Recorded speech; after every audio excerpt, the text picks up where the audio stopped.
over, buddy. Good luck. Good luck to everyone, okay? Good luck to everyone. We're gonna make it through this. We're all gonna be okay.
Ladies and gentlemen, it has been 1,208 days since our last episode of TheoryCraft. In the days since, we've had balance patches, meta shift, map pool changes, and mechanical discoveries. We've had top players dethroned, and rising talents find success in ways not previously thought possible. In the past, I thought of TheoryCraft as a way to learn and communicate high-level concepts in Warcraft III, not from my own play, but through the best players in the world.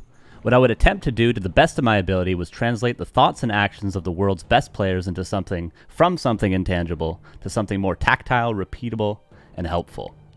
In that journey, I never claimed to give the whole picture, but hope people will grasp merely any, however small, useful takeaway to benefit your understanding of Warcraft III.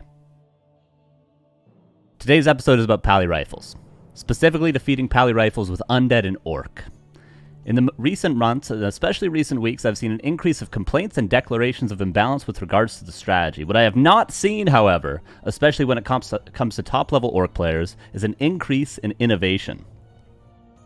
For the Undeads, Happy has proven himself yet again to not just be the micro-robot people sometimes accuse him of being, but the best tactical Undead of all time as well as the most mechanically gifted. The fault not lies with Happy, but with the inability of other Undead players to learn from his genius. Instead, Undead players merely brush it off as too difficult or just micro forehead, instead of seeing what they can learn and improving their own play from his. Orc players seem to have the inverse problem. People outside the world's elite are more willing to innovate, but the top Orc players seem to be complacently sticking to what has failed time and time again. What is the definition of insanity, I ask? Pally Rifle was played by non-pro players for many, many years, but every professional human brushed it off as a bad strategy or not viable at the top level, just to be proven incorrect after hundreds and hundreds of lost tournaments due to not utilizing every tool at their disposal. The pro orc scene is now doing that with regards to the counters to this very strategy. The irony. I come to you today not to say that we have solved Paladin Rifle. I believe that in 1 year we will not see it as a completely solved strategy, but merely an option for human players on certain maps in certain situations that, if played well, can work. In a very similar way, Farseer Headhunters is not played every single game versus Undead today, but is still a very viable option that, if played well, can win games on certain maps. That this would not be imbalanced, but a healthy variety of strategies that neither grant free wins nor free losses. I claim to not have all the answers, but instead hope to use today's episode to help push you out the door and for you to find the path on your own. There's currently not a wealth of resources on counters due to the issues I've already outlined, but we will work with what we have and try to paint as full of a picture as we can with what is available to us. Welcome to TheoryCraft episode 38.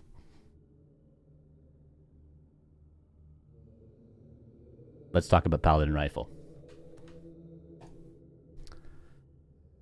What are the strengths of Paladin Rifle? I've broken it down into 4 different things. There are probably many more, and there are also weaknesses. Every strategy has strengths and weaknesses. The first that I will outline is as followed. It is probably the strongest strategy in regards to strength over time. Now, what does strength over time mean? Well, it pushes very early, and it's very, very potent as a push. Something to reference might be the Undead Tier 3 timing with Frenzy Ghouls, with Tri-Hero, with Orb, with Destroyers. Now, this is a very, very strong push. If you're out of position for 1 second, you get punished and you get killed. If you're not at your base, you lose every burrow, you lose every peasant, you lose all your Moonwells, you just lose the game. It's very, very strong, but it hits at about 9 to 10 minutes. It hits much later. Now, you might be talking about early pushes, Farseer, Firelord, Straight Tech, and Orkmere. This hits at about 4 minutes. You have 2 heroes in your base, you have grunts, you have towers.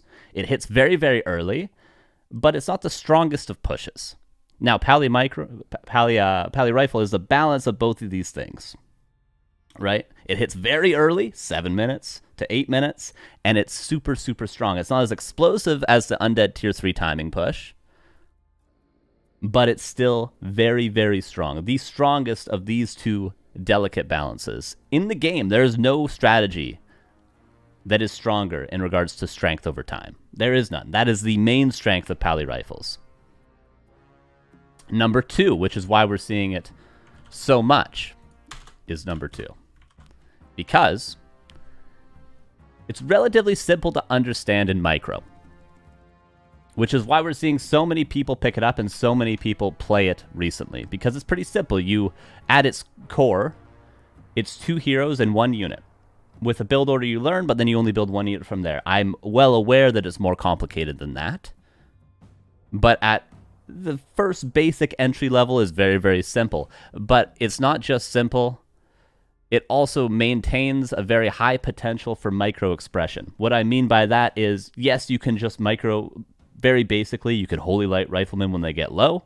You can, siphon mana away every once in a while, but you can also do these crazy things which allow the best players in the world, like Starbuck, like Fortitude, to express their level of micro to its highest potential, because Blood Mage is a very, very micro-intensive hero. Range units can always be microed better. So yes, at the entry level, many players can pick up what you need to do. You need to build Riflemen, you need to Holy Light the low Riflemen, but then as the skill level increases, the potential for Pally Rifle also increases as well. It's not a basic strategy. There's many, many layers to it. Number 3, which is very important at the low level, number 3. This is not so important at the medium or high level at all, but I'll point it out because it is important. It's shown to be cheese and rush proof. What I mean by that is players have tried. Lynn, for instance, has tried 2 Barracks Headhunters versus it, which is a cheese. That is an all-in. There's mass Headhunters trying to kill your opponent, and it didn't work. It lost. Sometimes it won, to be fair. Sometimes it won, but most of the time it lost. People I'm sure have tried Crypt Lord, 2 Crypt Ghoul all-ins and stuff like that, but none of these things have clearly worked because none of these things are meta. If there was a cheese that just killed this strategy outright, people wouldn't be playing this strategy because it would die to that cheese every time and people would stop playing it. So it's, been proven by fire, I guess you could say, to be cheese and rush proof to a certain extent. I'm sure there's still some weird fast tech Wind Rider things that people are pulling off, but, if played properly, Pally Rifle should be resistant to these things. Is a strength maybe not so important at Starbucks level, but important at the lower level. Just like it being simple to understand in micro is important at the lower level. And number 4, which is an important point, number 4, it scales very well into the late game, which is sometimes underutilized. Here's a tip to you, Pally Rifle players. You're not utilizing Tier 3 enough. You're not utilizing a 3rd hero enough. You're not utilizing staff enough. Griffins, Knights, Inner Fire, Casters. Many, many players are stubbornly just playing Paladin, Blood Mage, Rifleman, which is great if you're a beginner, but anywhere past the beginner stage, you need to utilize the other tools that Human has available, which allows Pally Rifle to scale into the late game. Pally Rifle is not an all-in 7-minute timing strategy. It maybe used to be, but now it is not any longer. So it scales very well into the late game. It's a super viable option. As viable as Archmage or Mountain King first into the late game, I would argue. Which is very, very important because it makes it not just a rush strategy. It's not just some all-in and then the game went past the 8-minute mark, I guess I'll leave. It's not that. It scales very, very well. Now, we're talking about Orc and Undead today playing against Pally Rifles. We're not going to talk about Elf playing versus Pally Rifles. Maybe another day if it becomes a problem, but it's currently not a problem for Night Elf from what I've seen. Neither is it a problem for Human Mir. Obviously, Defend Footmen are a thing. So we're going to be talking about Orc and Undead playing versus Pally Rifle today. How do these strengths play into the two different races we'll be talking about playing against these strengths? Well, the first one is about defending a timing, right? Because the initial problem of Pally Rifles is not point number 4, right? It's not point number 4, it's point number 1. We don't need to worry about this until we worry about this. It's very, very important. We need to not die here so that we can then figure out how to deal with here. Make sense? So the first issue for both these races is how do you defend this extremely strong timing at between 7 and 8 minutes? You know, sometimes it varies depending on the player. It changes all the time. Maybe people want to set themselves up more for the push, but between 7 and 8 minutes, how do we deal with that? Well, we'll talk about it more, obviously. We're going to go into replays and go into detail, but Undead struggles to deal with this timing much more than Orc, I would say. Why does Undead struggle more to deal with this timing? There's a few reasons, I guess, and I'll just throw some out. I'm not 100% sure, but it is true that Undead struggles more to defend this. Holy Light can work aggressively on Undead units. Just throw that out there. Undead is maybe more mana reliant than Orc, you could argue. So Siphon Mana is better aggressively against Undead. And also Undead struggles to pressure a human in general early on. Like, Orc can just walk across the map with a level 1 Farseer and Headhunters and contain the human in their base. Undead does not have that luxury, so they're unable to slow down Pally Rifle initially as easily as Orc is, so they cannot delay the push right away. So those are 3 reasons why Undead struggles more than Orc to hold, inverted camera, to hold this push. Orc, on the other hand, can pressure early on. They don't take damage from aggressive Holy Lights, and they're maybe, you could argue, less susceptible to Siphon Mana. They maybe can deal with that a little bit better. They can function a little bit better because they maybe use their mana in a more bursty way, if I had to come up with a reason. So Undead struggles more, but Undead has ways to get around that. Orc can find ways to hold this timing, which we're going to talk about, how to hold this timing. The first problem of Pally Rifles, let's call it the hard problem of Pally Rifles. Orc does not struggle so much with that. They can actually form an army that can hold this timing, and I'm going to show you what you have to do that. You literally can hold it. You no longer need to die at 7 minutes every game to Pally Rifles. I'm talking to you, Lynn. Undead, though, needs a little bit more of a convoluted way, because if they just allow the human to macro up and push their base, Undead struggles more to hold, and they probably will die, as we saw with Happy versus Starbuck when Happy played Death Knight and got completely destroyed every game. Right? We saw that. We saw examples of that. We saw 120 playing Reverse Race versus Happy. Well, Happy was playing human and 120 was playing Undead. We saw 120 get completely destroyed. But what tool does Undead have that Orc doesn't? Well, Undead actually has a better laming ability. What do I mean by laming? People sometimes get cheese and lame confused. What cheese is a strategy that if you figure out how to defeat it, it's easily counterable, but until you have that information, you're unable to defeat it. So it's a strategy that relies on the lack of understanding from your opponent. That's what cheese is. What laming is avoiding fights through base trading, through killing workers, through killing buildings, through burning teepees, through playing an extra base with lots of towers. That's what laming is. Now, Undead is better at laming. Why is that? In this specific situation, not in general, obviously Raiders, Bat Riders, Shockwave, Chain Lightning, Wolves are all great tools to lame. Orc is the lame race. But against humans specifically, the reason why Undead struggles less to lame than Orc, because simply ghouls, beetles, skeletons can get through a wall. And Orc units just have to sit outside like, it's snowy on Christmas and look through the window as 2 level 1 wolves try to harass a human player in a blocked base. Whereas Undead just doesn't struggle that much at laming like this. They can actually get through the wall and attack. Whereas if there's a wall off base with 4 towers, Orc just has to sit there attacking an altar. That's not to say that Orc is bad at laming. Again, Orc is the lame race. But in this context, Undead is better at it. So Orc can design an army that can actually hold this timing and defeat the hard problem. And Undead can not delay this timing right away, but they can lame their way out of the timing to solve the hard problem of Pally Rifles. Now, we've already said that there's not going to be any cheeses we're going to do. We're not going to be talking about cheeses because cheeses, by definition, are not a way to figure out how to defeat a strategy. They're a way to get an easy win. If we're playing a tournament and we have 1 day to prepare, maybe we prepare a cheese because we think our opponents will lack the understanding. But if we're trying to figure out how to deal with the strategy we're struggling against, we're not talking about cheeses. So point number 3 doesn't matter. Point number 2 doesn't matter. Point number 4 scales well into the late game. Now, we need to think about what sort of armies we want to build to scale well into the late game. For Undead, it's a lot simpler than it seems, and we're going to talk about that. It's quite a lot simpler than it seems. So the first problem, the hard problem, is dealing with this timing, and then the soft problem of Pally Rifles, which is a little less explored, I will admit. Today, I'm not claiming to have everything figured out for you guys.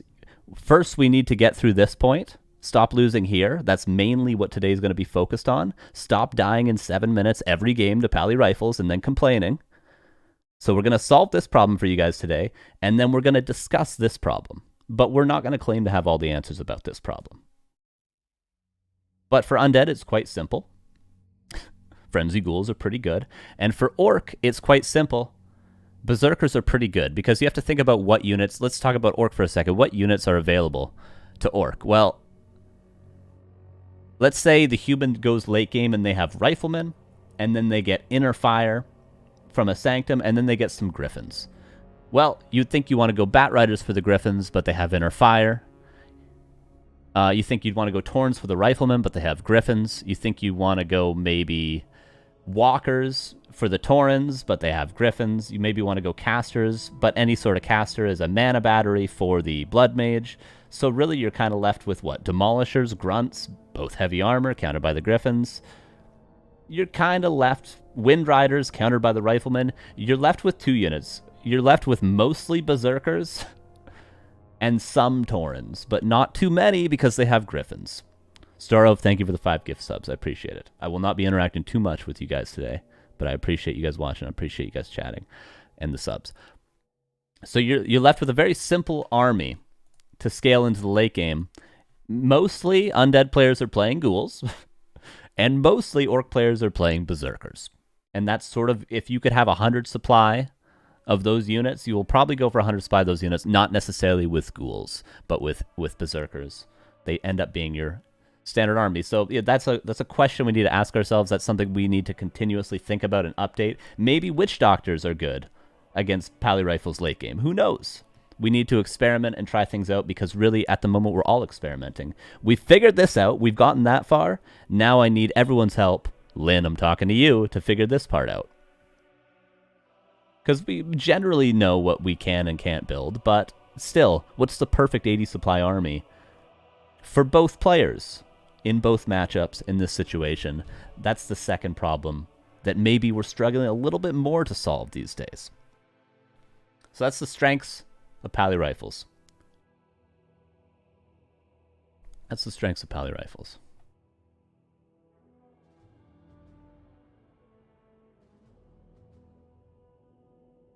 Now, I'd like to point out a couple things. There was a tournament that's happened over the last 2 days where Happy played again against Pally Rifles, and he completely destroyed it.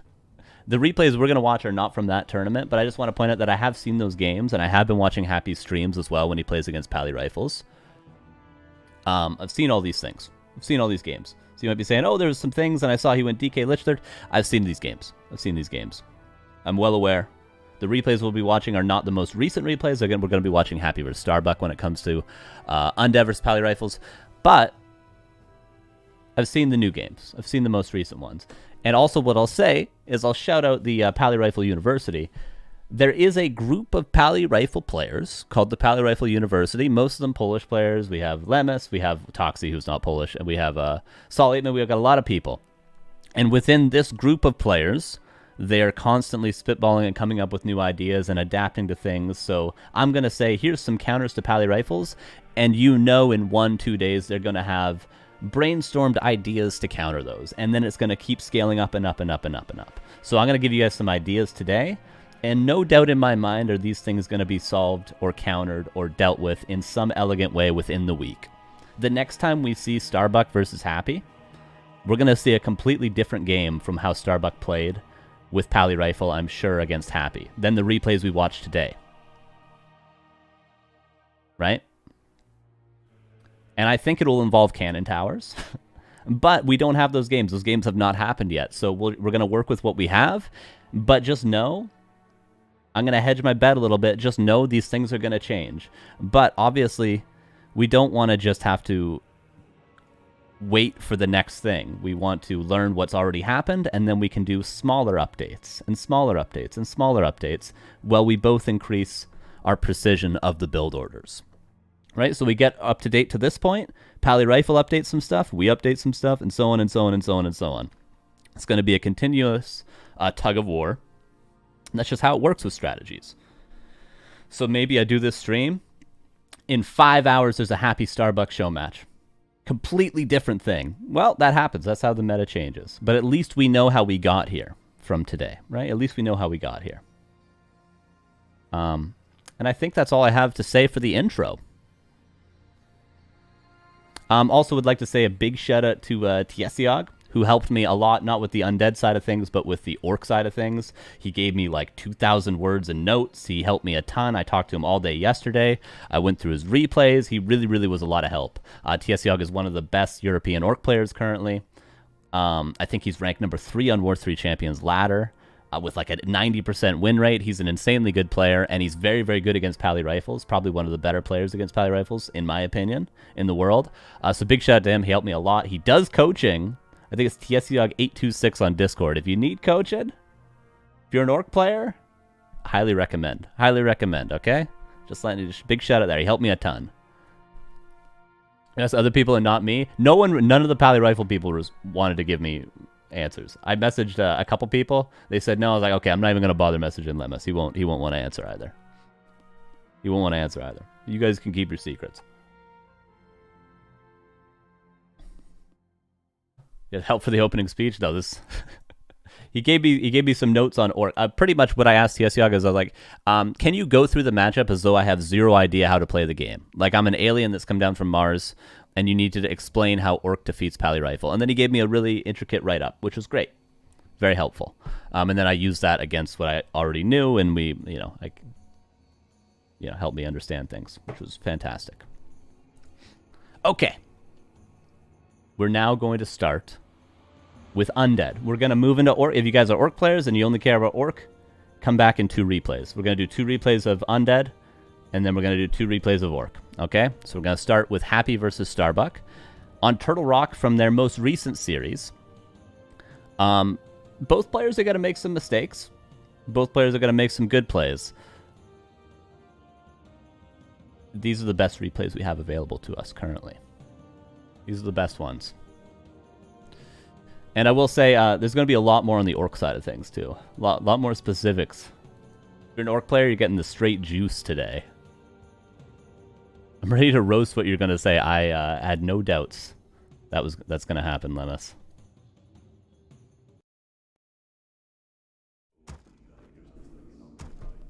Here we go. First replay. So, here's Happy.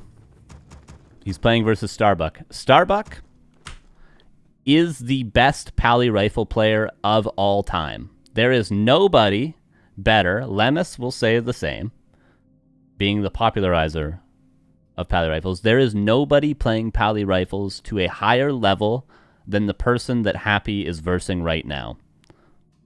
Starbuck is the best. Starbuck is the best. He's way better than Fortitude at Pally Rifles. He's way better than Sock. He's way better than Infi. If you watch Fortitude compared to Starbuck play Pally Rifles, it looks like Fortitude has no idea what he's doing. So these games are going to be very close and not easy at all, but know that Happy is playing versus the best of the best with all the information of the Pally Rifle universe he has disposal. And then there's Happy, who's really good. Orc, I'm confused. We're doing both Orc and Undead today, Armin. Undead first and then Orc. Opener for Happy is going to be standard ghouls with a Crypt Lord. We go Altar, we go Crypt. We build our Ziggurat before our 5th Acolyte. Our 5th Acolyte comes after the Ziggurat. This Acolyte's going to build the shop. And worth noting, of course, Happy does not know what strategy Starbuck's playing. He could be playing Archmage. Archmage is very, very strong versus Undead too. We cannot do a strategy that just blind counters Pally Rifle at this level. We can't. I know a lot of Orc players are saying, why not go Blade Master? Well, that might be good against Pally Rifle, but is it good against every strategy all at once? No. No, it is not. So we need to find an answer that works against both Pally Rifles and Archmage and Mountain King, one base, expansion, all the things. And Happy has chosen that strategy to be Cryptlord Ghouls with a fast expansion. And it's the same thing for Orc. What is a strategy that's going to work against not just Pally Rifles? We don't want a blind counter. Works against every strategy. So, Cryptlord. The idea with a Cryptlord is Happy's going to creep his expansion as early as possible. If he could creep it as his first camp, he would. But on Turtle Rock, the expansions are very difficult to creep. So Happy's not going to creep it right away, but he's going to creep it as early as he can. Ziggurat, more ghouls. He's going to build the Acolyte for the expansion when necessary. You would build it probably around this time if you're going to creep the expansion right away, but Happy is not going to creep his Expo as his very first camp. He's going to creep this green first and then go to this Expo, so this Acolyte could be a little bit delayed, which allows him to get a 5th ghoul. He's going to sell the TP and buy the 3 items necessary for expanding: Rod, Ritual Dagger, Sacrificial Skull. He's going to pull 2 ghouls, and he's going to creep this camp. If we creep a bigger camp, say our expansion first, we're going to pull 3 ghouls, and Happy's going to rally that instead of pulling 3 ghouls initially. Now, the most difficult thing for a lot of Undead players when it comes to playing these sort of openers is knowing exactly what to do with your ghouls. How many ghouls do I pull? When do I send them to Lumber? When do I send them home? Happy simply pulled 2 ghouls initially, left 2 back here. If he was creeping a bigger camp, he would have pulled 3 ghouls initially, left 1, and then this ghoul that just rallied in would have rallied to Lumber. Every other ghoul, Happy is going to rally to his Crypt Lord for quite a while. No, just note, every ghoul that comes out of this crypt is rallied to the Crypt Lord. He has 2 on Lumber, and he's keeping it that way. Second important point, he has just summoned his first set of beetles. He still doesn't know what strategy he's up against. He needs to scout. So what is Happy going to do? He's not going to send a skeleton. They expire. He needs to send a beetle to scout. It could be Archmage 1 base. It's probably Pally Rifle because it's Turtle Rock, but Happy is not going to... He's not going to guess. So he's sending the beetle pretty much immediately. And this beetle's going to try to find his opponent. There's 2 spawns on Turtle Rock, here or here. So Happy's going to scout this green camp, and then this green camp, and then he's going to find the Paladin eventually. Worth noting, when it comes to scouting, you guys, when you're facing players that are not Starbuck, might need to scout more. Because, like, let's say, for instance, like, Happy's going to scout this and be like, okay, he's not spawned here because this green camp isn't going to be crept. But we might be playing a player that's going Archmage, buying a mechanical critter, and Blizzard creeping this. So you're going to have to scout a little bit more precisely than Happy is, which is just an unfortunate thing of not being a top pro player. That's just an unfortunate thing about it. So Happy's going to scout maybe a little bit more relaxed, then I would recommend you Scout, because there's so many more strategies you could be up against as a player that's not playing against Starbuck or Fortitude or Sock almost exclusively. So,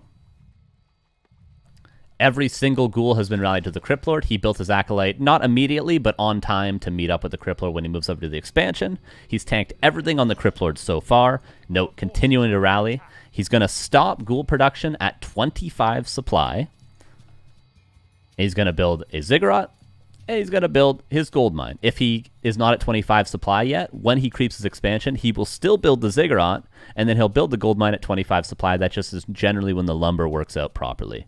Notice, Beetle has scouted this green camp, saw no hero, nothing there, goes over to this green camp, continuing to scout until he finds out what is the strategy.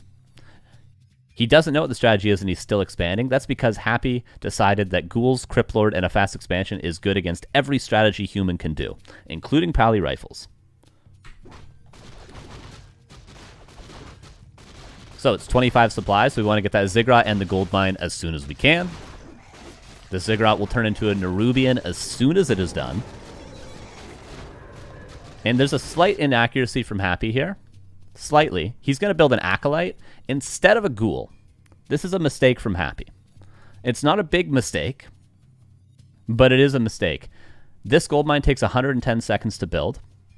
Acolytes take 15 seconds to construct. He needs to build 4 Acolytes. That takes 60 seconds. The walk time from this base to this gold mine is 25 seconds. That means 85 seconds is how long it's going to take for 4 Acolytes to reach this gold mine. The 5th is already here and start mining. So in reality, Happy could wait 25 seconds before building this first Acolyte and then build 3 more behind it. So he could have, instead of investing this gold into this Acolyte, he could instead build a Ghoul and then probably build another Ghoul and then start Acolytes. Because he's not going to be, or maybe he'd be supply blocked, but actually this Ziggurat would finish on time. So it's a slight inaccuracy. Not a big deal, worth noting for your own games. You should wait 25 seconds if you want to be optimal, which is around here, before you start building Acolytes.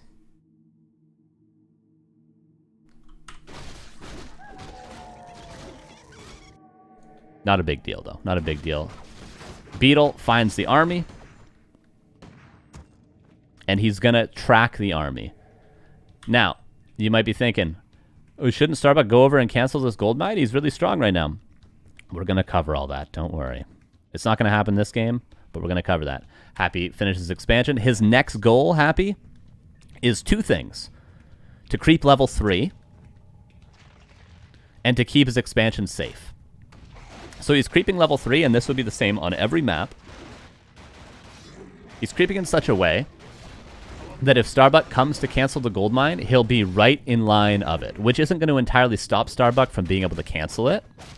But at least he'll be able to punish Starbuck for running across the map like that. So he sees Starbuck's creeping over here. He crept here safely until he had that information. Now Happy's going to prioritize a Staff of Teleportation. Happy will always buy a Staff of Teleportation immediately. Immediately. And now he's going to walk across the map. This is always what Happy does every single time. Every single time. Level 3, keeps the gold mine safe temporarily, tracks where the Paladin is, Staff of Teleportation, goes across the map. What is Happy going to do now? What is Happy going to do now? He's just buying time. He's just buying time for the gold mine. He's keeping Starbuck busy. He's going to use Impale and attempt to surround Riflemen, trade, delay the Paladin. All he's doing is running around and buying time so that his expansion is not safe. Because right now, this is very exposed. Happy has no towers here. His army maybe could win a fight, but he's not the strongest he's going to be. He's simply trying to buy time and space and keep Starbuck contained, which is going to be the story of this game. We're not going to worry about too much until this gold mine gets up. Notice he's just continuing to build ghouls. He pulled all of his ghouls off lumber when he was at 100 lumber, or a little bit over. The 20 lumber got invested into this, but he had 100 lumber from the 2 ghouls back home after he constructed his gold mine, 114 or something, 116, and then he pulled all the ghouls. But he has enough lumber, importantly, to upgrade the Nerubian and to build another Ziggurat at the expansion. And then he pulls all of his ghouls to meet up for this excursion that's going to delay Starbuck. to make space for his expansion. So that's all we're doing until our gold mine gets up, and then we'll talk about what Happy does next. Notice, still scouting. The scouting for Happy is beautiful this whole time. It's not an easy thing to do. Forehead just scout like Happy, but worth pointing out, the most impressive thing from this early game is Happy's scouting.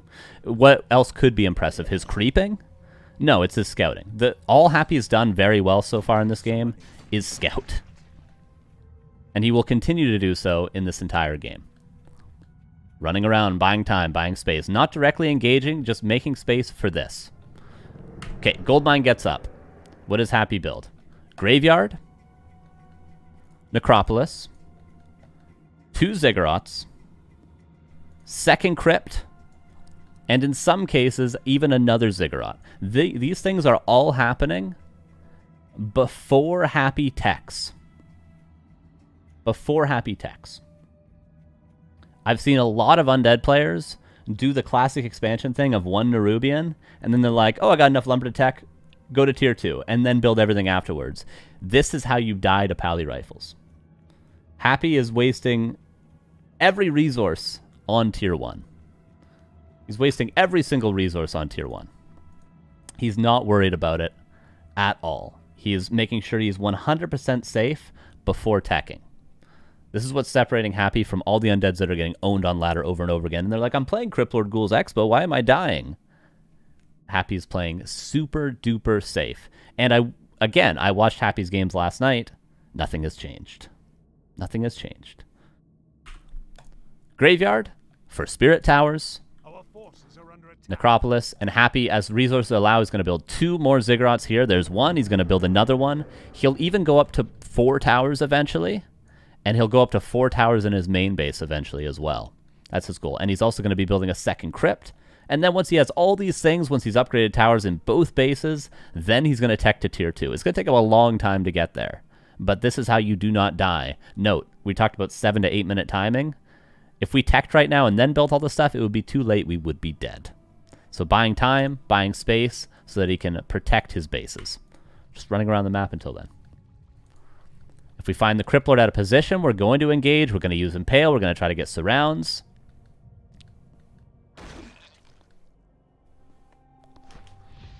The strength of ghouls is they can actually run in here and threaten. Note, Starbuck's base is open. You might ask the question, well, what would happen if his base was closed? We're going to talk all about that in the second replay.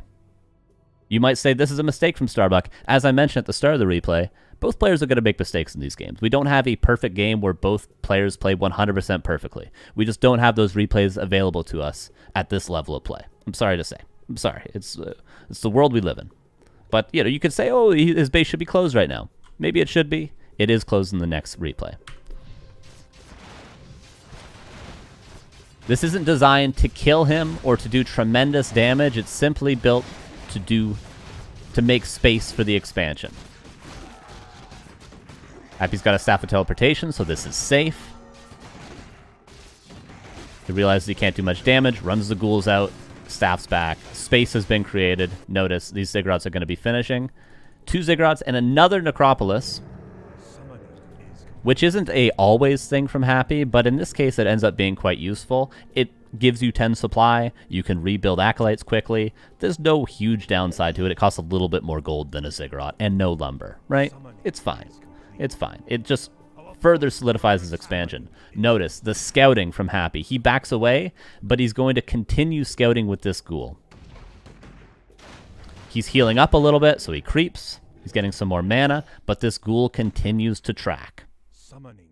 Back at home, second crypt.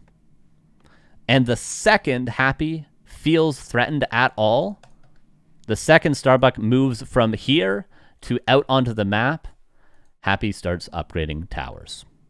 And if Starbuck starts moving further, Happy is going to again upgrade towers. He doesn't upgrade them right away, but it's important to have the Ziggurats built, because obviously if you're building them while they push you and they cancel them, you just lose the game. But, you know, upgrading the towers doesn't really take that long. By the time they move across the map from here to here, which we've scouted with our ghoul, we would have this expansion reinforced. Now, these towers aren't going to defend his army entirely, but they're going to make it more difficult for Starbuck to just break this while we counterattack into the main with ghouls. Same thing with our main base. If we feel threatened towards our main, these are both going to be upgraded into towers. And Happy's going to eventually even build a ziggurat here and a ziggurat here to build more towers. Hasn't teched yet. Also want to point out, Happy gets literally perfect items this game. It's great. It's great. Infi DLC. You love it. Love to see it. He's going to get a nice little surround here. He uses an impale, which he probably didn't need, but he forces banish, so the blood mage doesn't die. But more importantly than forcing banish, he forces the paladin back home. Now there is no siphon. Runs away again. We've succeeded with what we wanted to do. The paladin is not attacking our expansion.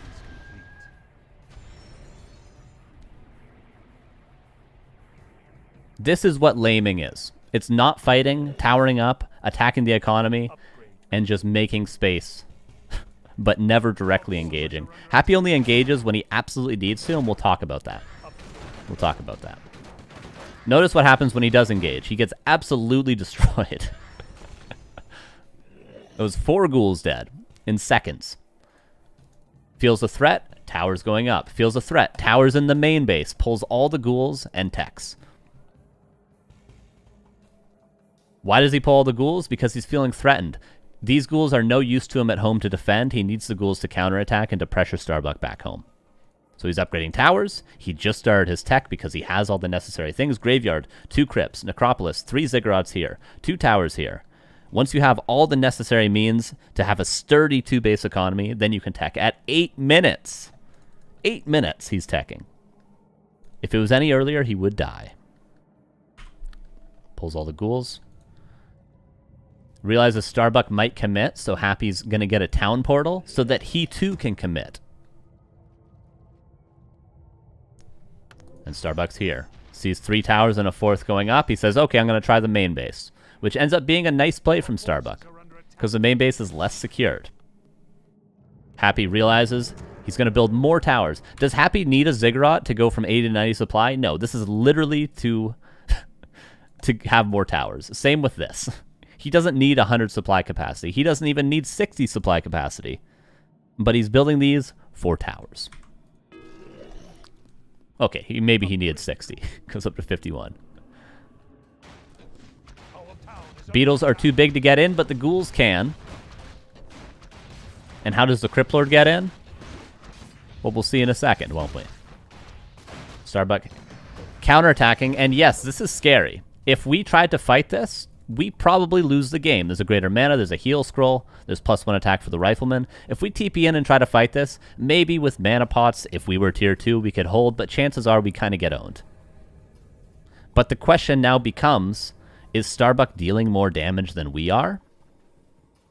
Even if the answer is yes, we're on 2 bases and he's on 1. Is he dealing twice as much damage as we are? Probably not. Which the math doesn't exactly check out there, but that is, you know, we're on 2 bases. We're both hitting each other bases. We're both kind of getting owned. But eventually Starbuck's going to have to go back home. Happy staffs in.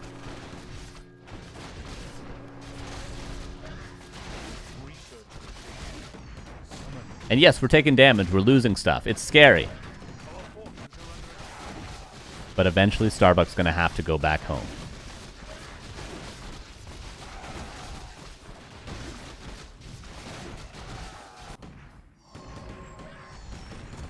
Losing ghouls.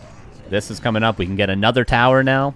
Notice, 2 necropolis, producing acolytes. He's sending 2 acolytes here just to repair. That's the advantage of having those extra necropolis. The Crypt Lord literally dies because Happy knew if he town portaled, he had no way of healing and would have died. His Crypt Lord literally dies in this exchange.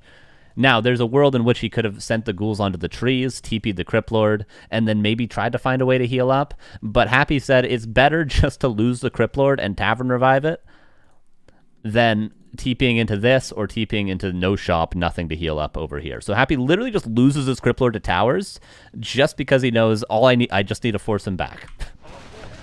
which he will be able to do. Look, every peasant is dead. Have we taken damage as the Undead player? We've taken lots of damage as the Undead player. But eventually Starbuck has to go back home, and then we're still on 2 bases.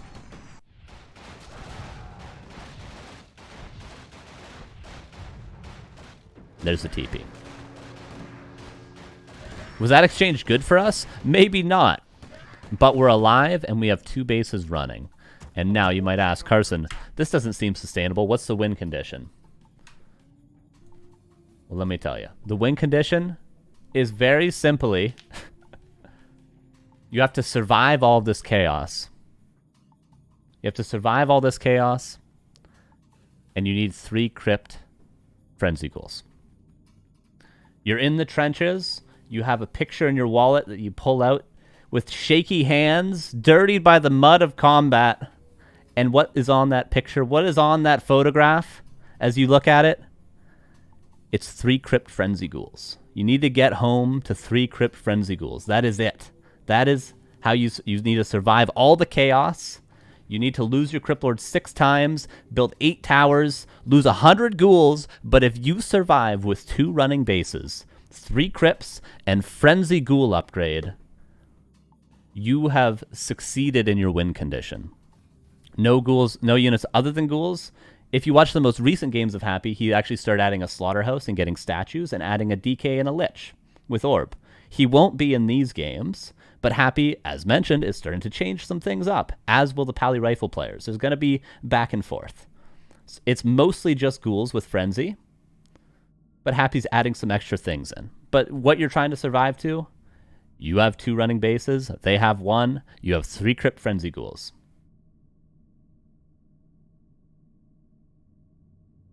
That's what you're trying to survive. That's what you're going home to. At the end of the war, that's what you're looking forward to seeing.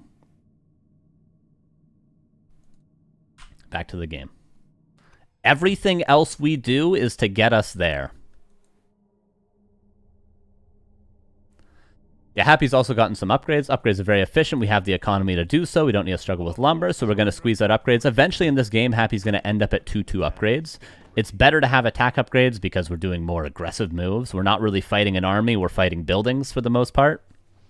And militia, better to have attack upgrades. Upgrades are very efficient for ghouls because they're 2 supply.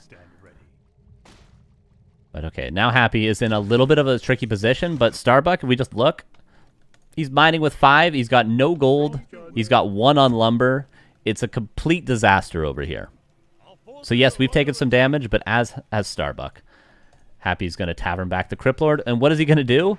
He's going to go back to making space. This whole time he's been building ghouls. He's got ghouls over here. That's why we have 2 crypts. Eventually we're going to want a 3rd. But Happy's just back to making space. He managed to make it to tier 2. We're 1 step closer to seeing our family of 3 crypt frenzy ghouls. 1 step. We just need to make it to tier 3 and get that upgrade. We just need to make it there. And we need to build 1 more crypt. What's Happy doing? He's building ziggurats past 100 supply capacity. Why? Towers so that he can make it to that point of the game so he doesn't die. Full lame mode.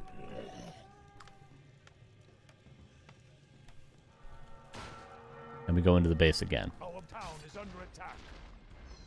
What we're going to see right here is the most difficult point in the game for Happy. This is the most difficult point in the game for Happy, is right here. We don't have any units aggressively. We just have beetles. We've lost many ghouls. We just had to invest a ton of resources into reviving our Crypt Lord, which died to towers.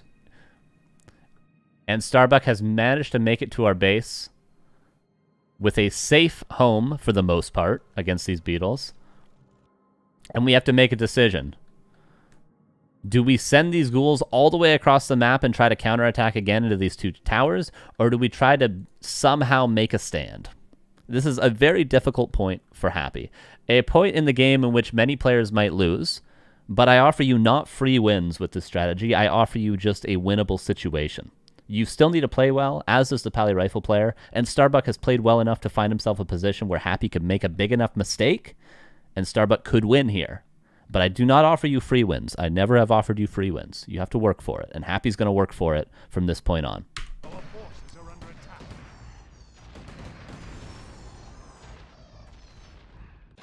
Counterattacking. And he actually manages to force the Paladin to staff back. What does that mean? It means he can actually make a stand. So Happy's going to make a judgment call. Do I pull the ghouls and counterattack into this Paladin? Or do I try to delay and buy some time? And Happy's going to make a very nice play here that many of us may fail to make. It's a judgment call, and it's slightly a micro thing. Many of us might crumble here. But remember, the way that Happy got here is he just lost 15 ghouls and his Crypt Lord into the main base.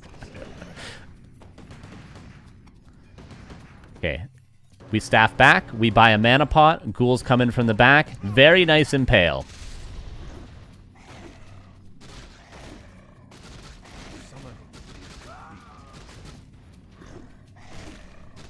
And he's going to manage to fight back Starbuck. Impale kills another rifleman, gets 3 rifleman kills. And we're good. We've stabilized. It was close. It was a scary situation, but we have now killed some riflemen. We have lowered the threat level to our buildings, and now we can go back to laming. It was getting to the point where Starbuck was going to be able to push into our towers and start killing us, and we didn't have enough of a counterattack threat to deal damage. But Happy made a very nice play. He made a very nice judgment call. He got the 3 riflemen, and now he's back to counterattacking. That moment right there was, again, where many of us could have lost this game, and Happy could have as well. That was the most important part of this entire game, of this 13-minute game so far. But now Happy's back to laming. Notice he's never engaging with his ghouls. He's always just hiding his ghouls in the back. He does not want to lose the ghouls. He hides them behind towers. Starbuck is left with attacking only crypts, which can be rebuilt over here if need be.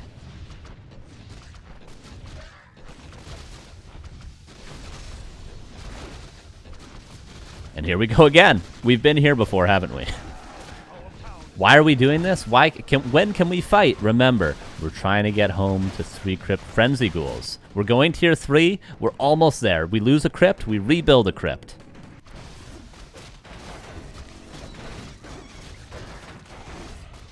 We're losing so much here, but we're trying to get home to 3 Crypt Frenzy Ghouls. It's not supposed to be easy.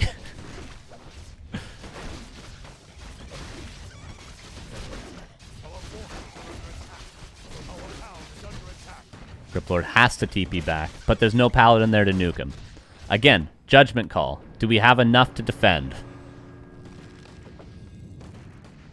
With a mana pot, we do.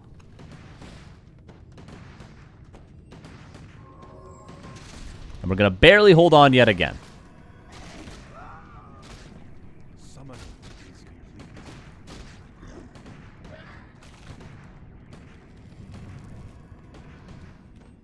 Rebuilding the crypts over here, because the crypts are dying over here.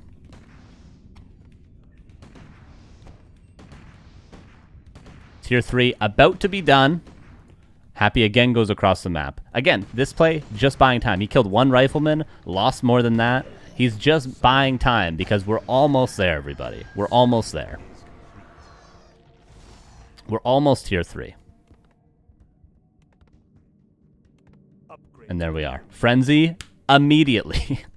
Could never seen a faster frenzy in my life from Happy. And he's got 3 crypts, and Frenzy's almost done.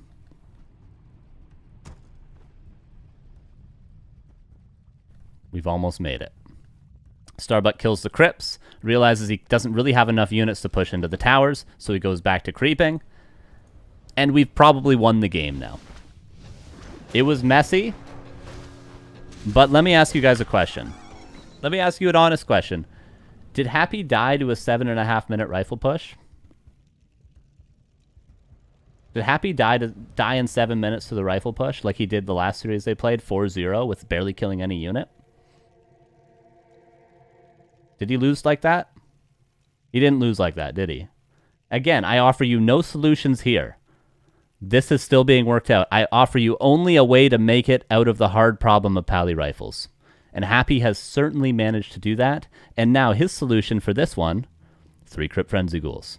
3 Crypt Frenzy Ghouls. This is The unsolved part. This is the part that Happy does not struggle to make it out of any longer.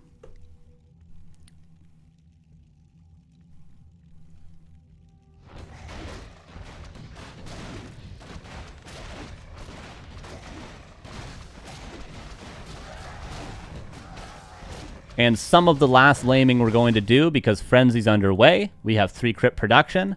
Once we have 3 crypt Frenzy ghouls, we can actually, oh my god, we can actually win a fight, everybody. It's incredible.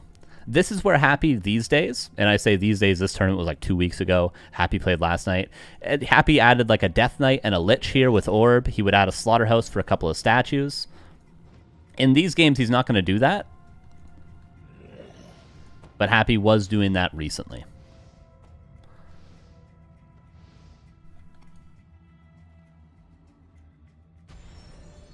Happy pulling some more ghouls from the main. He's been continuously producing ghouls non-stop this entire game.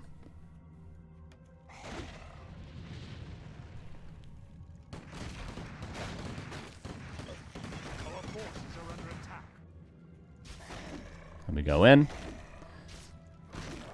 By the way, ghouls are 18 seconds to produce. So he can produce 3 ghouls every 18 seconds. So that's in about 1 minute. He can produce 9 ghouls. So we can go from 50 to 68 supply in 1 minute and 50 to above 80 supply in 2 minutes. That is how quickly with 3 Crypt Frenzy ghouls we can go from this, what looks to be small army, to 80 supply Frenzy ghouls, which Starbuck has no chance of defending.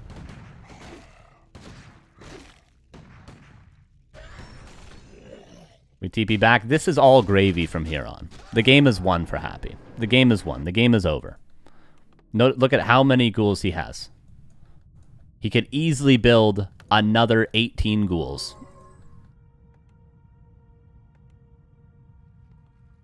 A couple things we might be worried about at this stage. Does Starbuck have an expansion? Do you think he has an expansion? Do you think he can go tier 3? Do you think he has an expansion? No. And Happy is going to win very, very shortly here. Because he's made it. 3 Crypt Frenzy ghouls. It's all gravy. 2 functional mining bases, 3 crypts, and Frenzy upgrade. And we're about to win the game.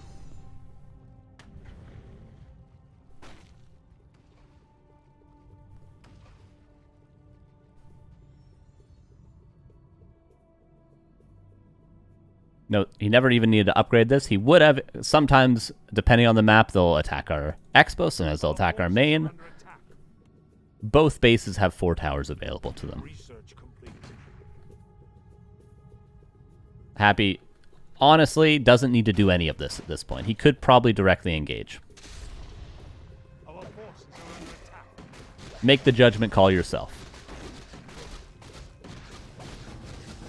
And Happy wins. There's replay number 1. Call it an imperfect game. Call it a game with mistakes. But Happy has done this every single time versus Pally Rifles. Now, where you could argue there were errors from both players is simply the map movement. Where do they go? At what point? When do they choose to defend? When do they choose to attack?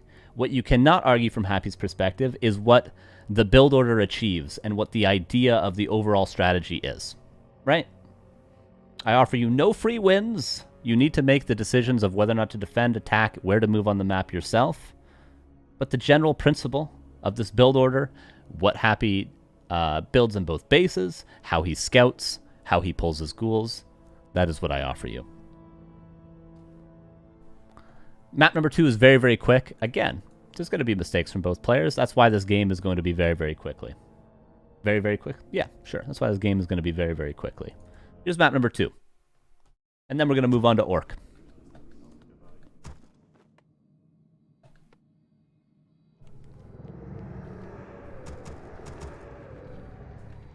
Same build order for Happy. Again, the same build order Happy has done for the last month against Pally Rifle.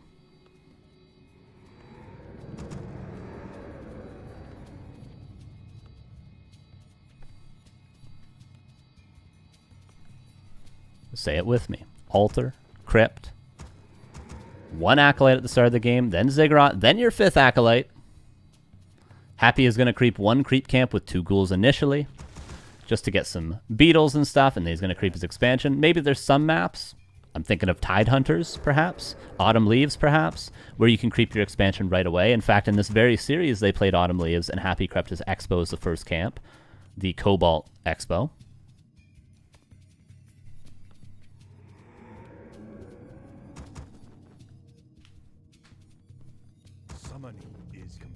Ghouls are going to come out. He's going to build a second Ziggurat. There it is. Standard build order, right? It's very standard. There's the Crypt Lord. Because at this point, we could still be up against Archmage.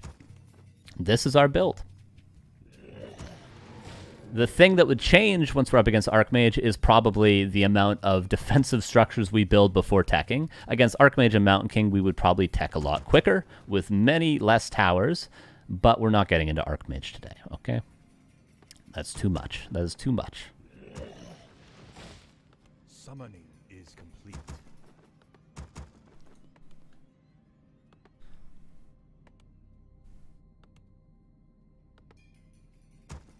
Many ghouls. Again, 5 ghouls. He's not worried about building the Acolyte right away because he's not creeping the expansion instantly. If he was creeping the expansion instantly, he would build an Acolyte before his 5th ghoul. He's going to pull 2 ghouls. And then remember, every ghoul past this point is going to be rallied on the Crypt Lord. Where do you think this ghoul's going to go? I hope I remember this correct. Where do you think this ghoul's going to go? Straight to the Crypt Lord. Acolyte meeting up with the Crypt Lord in time to go to the expansion. Note he sold the TP and bought the 3 items we need to expand. And now, he's creeping this expo a little bit quicker than he did on Turtle Rock because it's a closer expansion. So he's going to build the Ziggurat first with the resources he has. And then at 25 supply, oh, there's 25 supply, he's going to save resources and build the gold mine. But notice, he does not currently have the resources to build it. This beetle, again, the scouts. This was the first beetle that he summoned. And he confirms that it's Pally Rifles. If he didn't see Starbuck here, he probably would have checked here, and then here, and then here, or maybe in some different order, but those are the camps he would check. But now he knows that it's Pally Rifle, so now Happy's brain goes, okay, this is what I need to counter.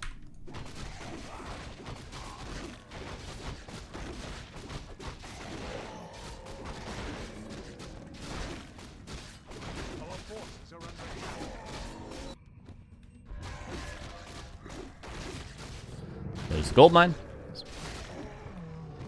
And Happy, will he this time build the ghoul before the Acolyte? Yes. What I mentioned on Turtle Rock, he's doing it this time, right? And then he'll build Acolytes. Perfect. This creep. Where is this creep? It's in direct line with the expansion. This would also be a valid creep, but this wouldn't give him level 3. And this wouldn't give him access to Staff of Teleportation, so Happy's solving 3 things at the same time. This camp is probably the safer one because you can pull it and creep it right here. This camp is a little out of the way. This camp's a little out of the way. And a lot of people were asking, what happens if the Pally Rifle player tries to cancel a gold mine? Well, we're going to see.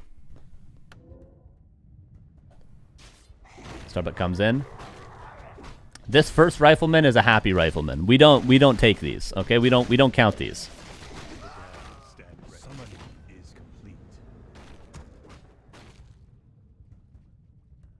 Our forces are under attack. Goldmine is going to get canceled. The question is, what is it going to cost Starbuck? Well, it's certainly going to cost him the TP. I'd say at minimum it's going to cost him the TP. What does losing your TP mean? Well, you cannot go for a cancel again because you can't rebuy the TP. So you get 1 and 1 cancel only. Then you have no TP. Then you have to play defensive.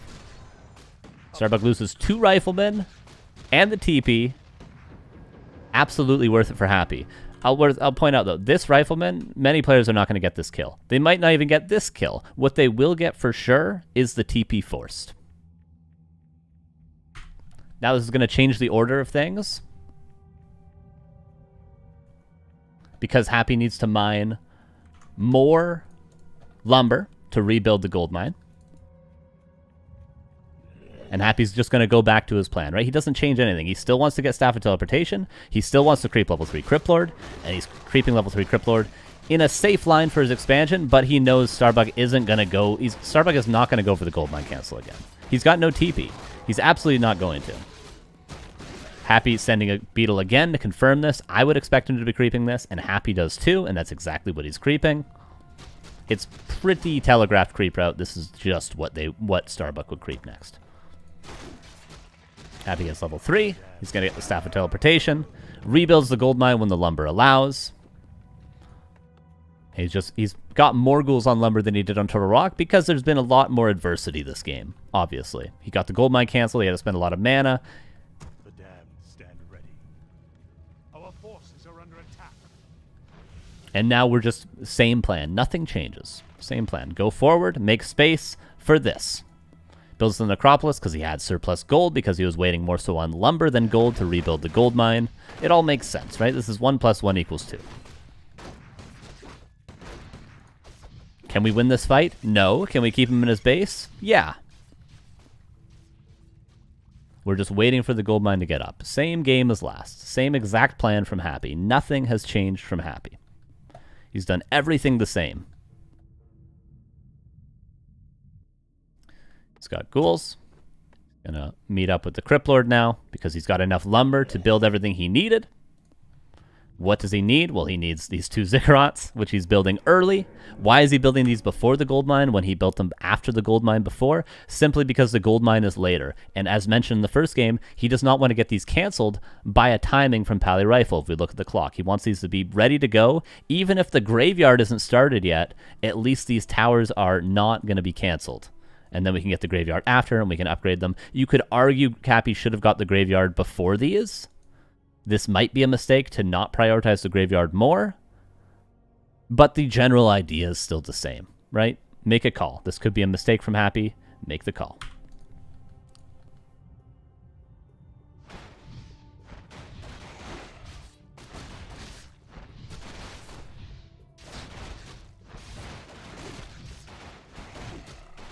Paladin comes back to defend. We've succeeded. Our expansion is safe.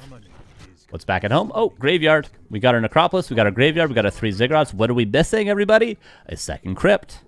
And then some towers. And then we will tech. Spoiler alert, this game isn't going to go on much longer because they're not perfect games. People make mistakes. And Happy's going to win very quickly. But his plan has been the same the whole time. Just because he wins earlier, just because Turtle Rock was a huge struggle to get the W, nothing's changed. Base is blocked. He sensed that Starbuck was moving out across the map, which Starbuck was, and now he turns back. Happy staffs into the base. This could be suicidal, but he's got the greater mana. The towers are slowly being canceled. He doesn't know this is about to finish. He's hard committing in here.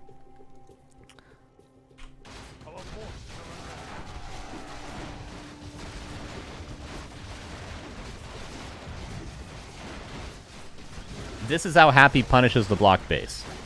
Because if he can't get in without a staff, you can't get in without a staff either. Happy made a call that there was not enough defenses to deal with the Crypt Lord and the ghouls if he staffed in with that greater mana that he had, and he made a judgment call that yes, I can go in there, and I will not just die.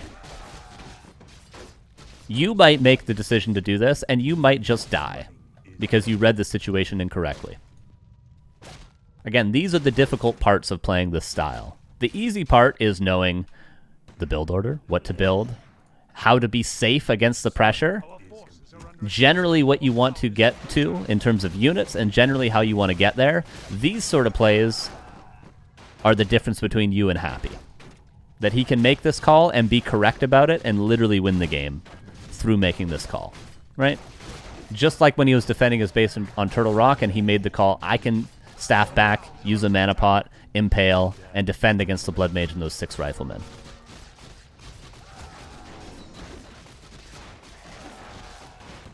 Starbuck, 4 towers here. And he has no way of mining because he blocked his base. So there are upsides and downsides to having a blocked base or an open base. We've seen both. And there are upsides and there are downsides to canceling the gold mine. We've seen both. and Happy wins. A perfect game? Absolutely not. The strategy is right there, though. That's Undead. Easy, clean. Evidence is all you need. Just go watch any Happy game. He's done that for a month. He does that every game. He does that every game. Call it bad if you want. Happy's the best player in the whole world. Don't care. Don't care. GG. Well played. All right. On to Orc. Oh. Now, Orc is a funny one. Orc is a very funny one. Why is Orc a funny one? Because we simply do not have replays of this level for Orc against Undead, or Orc against Pally Rifles.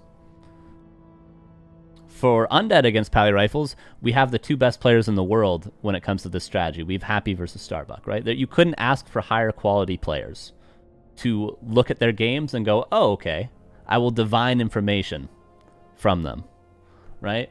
When it comes to Orc versus Pally Rifles, we don't have that. We don't have that. Lin is getting owned. Focus is getting owned. Soen is getting owned. Starbuck is doing great. You're doing great, Starbuck. But they're all playing different styles. The last game I saw was like they're playing different stuff and it's not working. Let's say, okay, it's not working. They're only winning games because Fortitude is not at the same level as Starbuck when it comes to playing Pally Rifles, and he's being exploited. So with that being said, we don't have Lin versus Starbuck to analyze here. We don't have that. So the replays we're going to watch are not going to be perfect examples of what to do. They're simply going to be basic outlines of generally what to do, because we do not have perfect replays. And believe me when I say, guys, I went through every replay. I went through Lemus's whole profile, Toxie's whole profile. I went through Hitman's whole profile. I went through Tiesiog's whole profile, Starbuck's whole profile. I looked at every Lin replay, Focus, Soen, Fortitude, Sock, Infi. I did not find a perfect example of what I wanted to show. Right? So, the replays we have are just basic outlines. Or just basic outline. Right? Just want to point that out earlier, rather than later. Because there's no perfect replay. I looked at everyone's profiles, every single replay. I watched replays for 8 hours yesterday. So we're just going to basically just throw it out the window and not worry too much about it. And we're just going to have more so replays as a backdrop for me to just talk about the strategy. And again, big shout out to Tiesiog for a huge write-up that helped me understand this a lot better. Okay, our first replay is going to be Starbuck versus Leon. Now, this might have been Leon's first game playing Pally Rifles ever. It might have been. He is not a Pally Rifle player. I think he was still learning the build order when this game happened. Don't care. All we're going to be watching this for is just generally what does Starbuck do? What units does Starbuck build? What heroes does he build? That's all I care about. That's all I care about. Right? Leon is simply going to be a punching bag in this game while we watch Starbuck, and we're just going to answer the questions of what units and what heroes and why. That's it. That's all we care about. We don't care about overanalyzing anything in this game whatsoever. That's it. That's it. Poor Leon. Poor Leon has to... Yeah, poor Leon.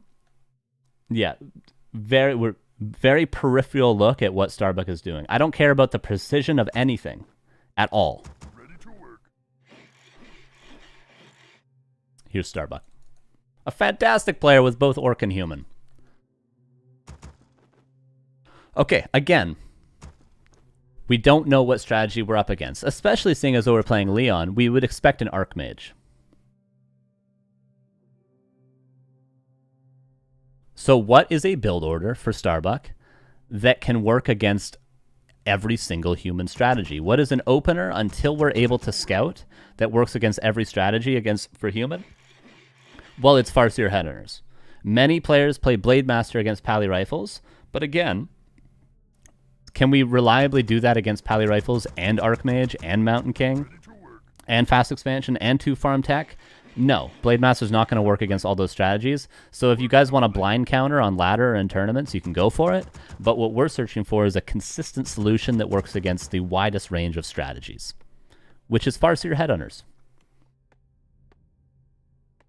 Now, again, not worried about the details. Starbuck's going to do an opener, and I'm going to show you a different one after this. I'm going to show you something totally different. So all we're worried about is, oh, he's going Farseer, and it looks like he's building Headhunters. What is he going to do with this Farseer? Well, just like against every other human strategy, he's going to go straight across the map, and then he's going to scout what his opponent is doing. And then we can start reacting to what Pally Rifles is, and we can start playing our game based on the information we have. Until then, we're in the dark. We don't know. This is the strategy against everything that we're currently playing for Starbuck. So, Farseer is going to come out. We're going to go across the map. We're going to build Headhunters. Very general peripheral look. Leon's going to get smacked down. He's going to get absolutely smacked down. We don't care, though. We don't care. Starbuck is going to do so many things incorrectly in this game as well. And I think even he would admit that. We don't care. We don't care. That's not what we're looking at this for. First Headhunter comes out. Second Headhunter. And then we're going to attack. This third Headhunter is going to be canceled. Don't worry about it. And now we know it's Pally Rifles. There is something we could do, which I'm going to show you after this game, once we see that it's Pally Rifles. For right now, don't even think about it. Now begins the harassment. This is something that Undead is unable to do that Orc is able to do. What are we trying to do with this harass? There are, let's say, 3 things we're trying to do. The first is stopping the Paladin from creeping. There is a new build order that people, high-level Pally Rifle players, are playing, which Leon is not playing here, where you get your hero out at the standard time, and then you're able to creep with 3 or 4 militia, 1 camp before the Farseer gets here. This is what many players like Toxie and Lemus are doing currently. Their Paladin is early, so they can actually get a creep camp. Leon is doing the old build order in which the Paladin is delayed, so you don't get a creep camp right away. But worth noting, you're going to be playing against a lot more people that are going to have just finished a creep camp at this point. Our 3 goals: stop them from creeping, delay their tech as much as possible via forcing militia, and forcing holy lights. That's the 3 things we're doing with this. So generally with our Farseer and our Headhunters, we're just going to be attacking whatever we can. Right, while not taking damage on our Farseer and our Headhunter. This is already too much damage on our Farseer. And what are the Wolves going to be doing? Well, they can pressure out-of-position rifles, but importantly, they can also go in and harass peasants, which forces militia, and if they get low enough, it also forces holy lights. We can commit the Wolves in once we have cooldown. The Wolf cooldown is 30 seconds, Wolves last 60 seconds, so we can wait for them to be half duration, and then commit them in on a peasant, force a holy light, and resummon them. This works really well if you poke on one side with the Farseer and the Headhunters and send the Wolves into the other side. Notice he's doing that. He's doing all three things at once. He's not taking damage while attacking whatever he can with his ranged units. The Wolves go in and commit once he has the cooldown available, and they also commit in on the opposite side of his ranged army. This is generally how you can optimize your harassing. Kills a peasant. If that forced a holy light, that would have been acceptable too. Most importantly, Leon's not creeping. And he's forced into militia, which is going to delay upgrades, etc., etc., etc. If Leon wanted to go tier 3, it would delay that. Back at home, we're just building Headhunters. The number of Headhunters, we don't care about right now. All we care about is the fact that Starbuck is building Headhunters. Why? Because that's the standard opener against human that works against a wide range of strategies. And then by the time we know it's Pally Rifles, well, we're already committed to that build order. So we're continuing to build Headhunters, which in the future will become Berserkers.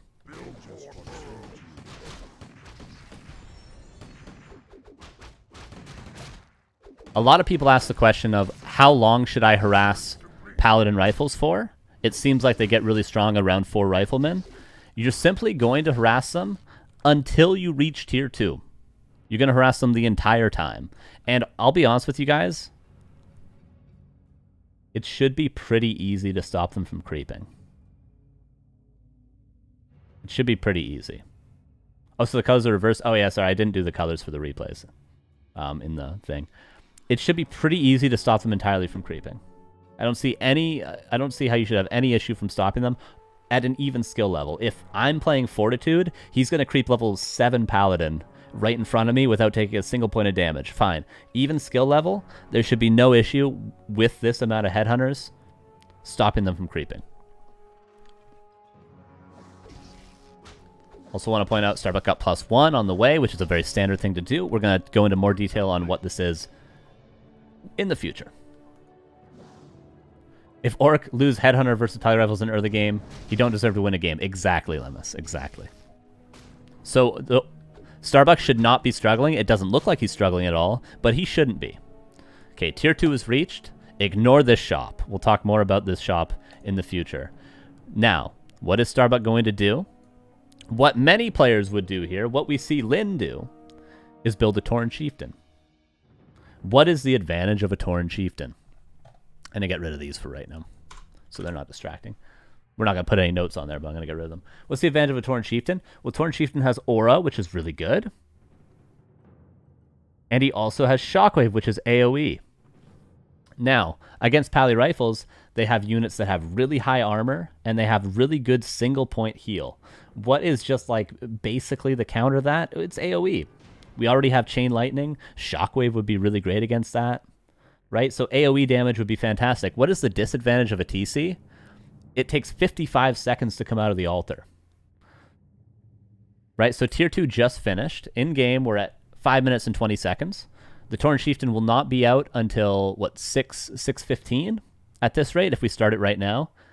If we go for a Tavern Hero, it'll be out way quicker, and we can start creeping it, and we can start getting it high level. What is a hero from the Tavern that comes out 55 seconds quicker that also does AoE? The Panda. Now, is Panda as good as TC? No, but it's 55 seconds faster. So what we're going to get is we're going to get a Panda from the Tavern, because we get it quicker. Because remember, what's our first goal of the game? What's our first goal of the game?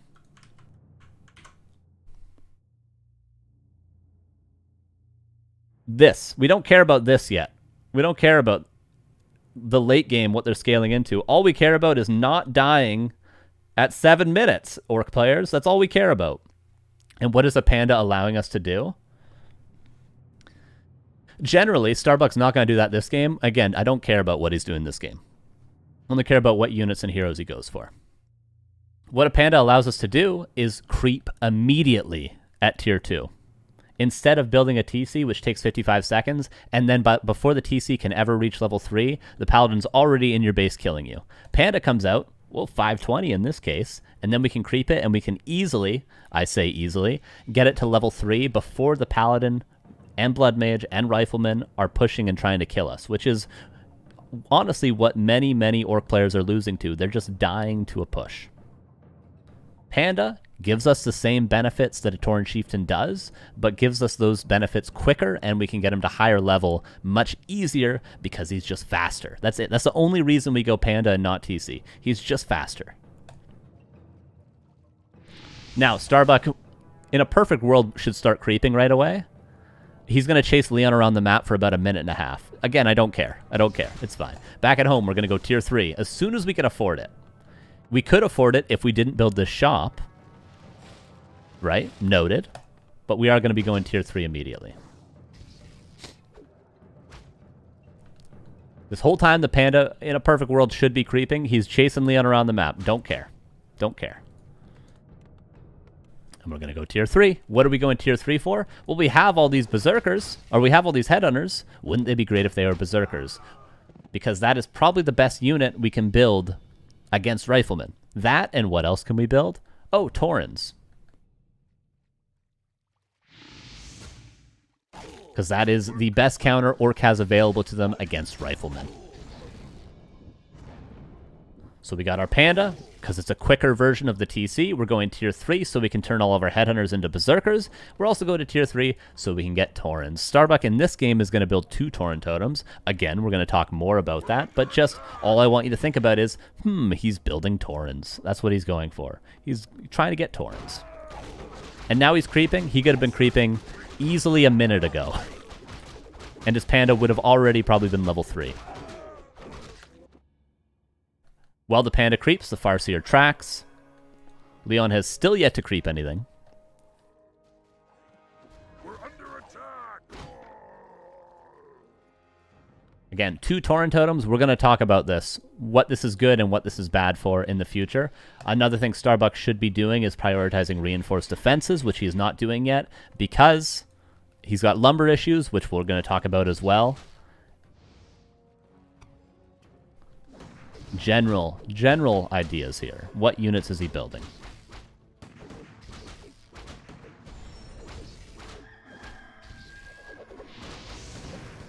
Hazefire, I mean, should Starbuck be fighting here? Probably not. Should he be winning this fight when he is fighting? Probably not. We don't care. We don't care.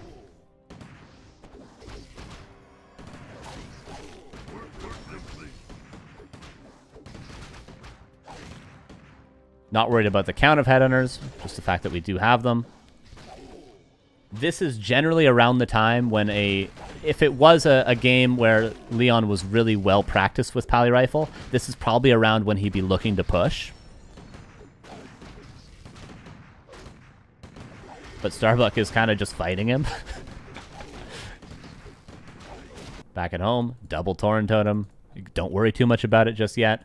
We're about to hit tier 3. Notice our tier 3 timing, 8 minutes. So we're tier 3 about the same time that Pally Rifle wants to push us. And what do we get from tier 3? We get a 3rd hero. We have Taurens available to us. We have Berserkers available to us. In a perfect world, we have reinforced defenses also. And importantly, huge deal, we have Orb. But first, let's talk about what the 3rd hero could be. Now, generally, the 3rd hero that we want some sort of disable for this. For the Siphon, and for the Holy Light. It's great as well. Right? So what is the best thing to disable that? There's 3 options that we have. There's 3 options. We have, well, out of our altar, we have Shadowhunter, which goes Hex. That stops it, right? That's great. What's bad about Shadowhunter? Oh, it's 55 seconds later than a Tavern hero. So from the Tavern, we have 2 options. We have Dark Ranger. Why is that bad? Well, the silence is really, really good. But it gets nuked by Banish Holy Light. So why would we want to do that to ourselves? There's a 3rd option that doesn't have either of these issues, which is a Firelord which has Soulburn. Now, is Soulburn a better ability? Oh, yeah, Tinker as well? Sure. Sure, there's Tinker as well. Why not? Throw that in there. Throw that in there. Now, is Shadowhunter better than Firelord? Yes. Hex is good because it's instant. And it also has a lower cooldown. Another advantage of Hex is also that it can stop Flame Strike, whereas Soulburn you need to time almost inhumanly to stop Flame Strike, but with Hex you can just do it on reaction because it's an instant cast thing. Soulburn has an animation, which is an idea for sure. Again, we don't have... who knows when Lin gets a hold of these ideas, what he'll do with them, right? When he stops playing tier 2 with towers in his base and going TC second, what he'll do. Maybe Shadowhunter's a good option. I've played a little bit, thought Firelord was better. Why is Firelord better? It's 55 seconds quicker. So Firelord is going to be our 3rd hero option. Because we want to disable a CC, we want to silence, whatever, and Firelord is immediate. Berserkers, and notice Starbuck doesn't even have the lumber to build Taurens or get reinforced, and even if he wanted to build 2 Taurens, he doesn't have the supply to build 2 Taurens. These are all things that are mistakes. I don't even care, though, right? All we care about is what heroes he went for. He's getting Berserkers, and in a perfect world, he would like Taurens, but this is not a perfect game. Not a perfect game at all.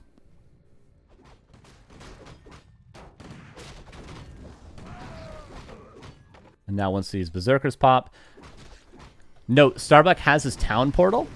What he could do at this state, if he was worried about a push, which isn't always the reality, if he was worried about a push, he could sell this town portal to buy the orb. Because orb is the other part. Like the 3 heroes, the Berserkers are the most important, and then the orb is also very important. Why is the orb important? Because there's one serious thing we're lacking with this army and these heroes. Any sort of CC. Right, we have a silence, but we don't have any like ensnare. We don't have stomp. We don't have Hex, right? So Orb actually allows us to lock down units and secure kills. So we're not just going to get one Orb in a perfect world, we'll even get two in some cases, because that is our only way of actually locking down and securing unit kills. Orb also has the advantage of if the human goes polymorph, we're going to talk about human going tier 3 in the next game, you can actually attack your own polymorph unit and it will break it out of polymorph, which is, you know, sometimes a counter to Taurens. So Orb, very, very important. That's the next important thing after Berserkers, after the 3 heroes. Orb.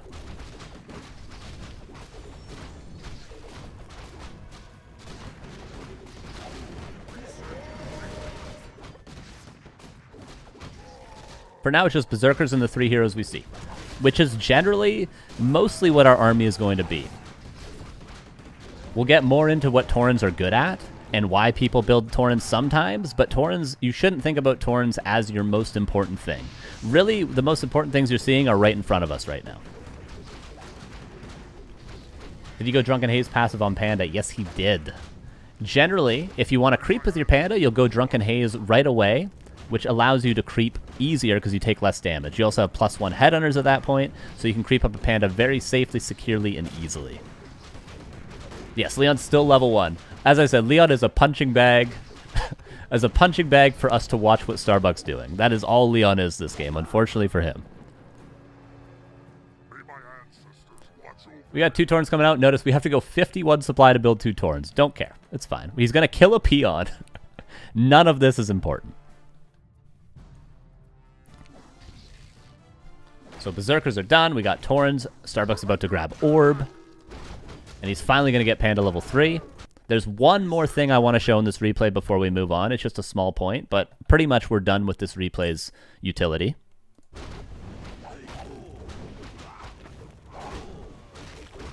Starbuck plays both Orc and Human.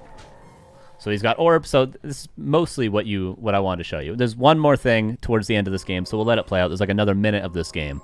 We'll let it play out. But we've gotten our peripheral look at generally the idea of what we want to do here.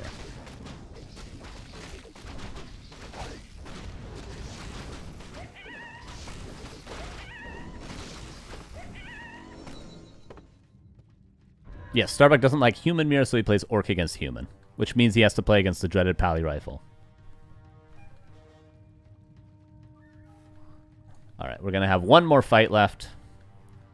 There's a world in which I could just end this, but that's alright. That's alright.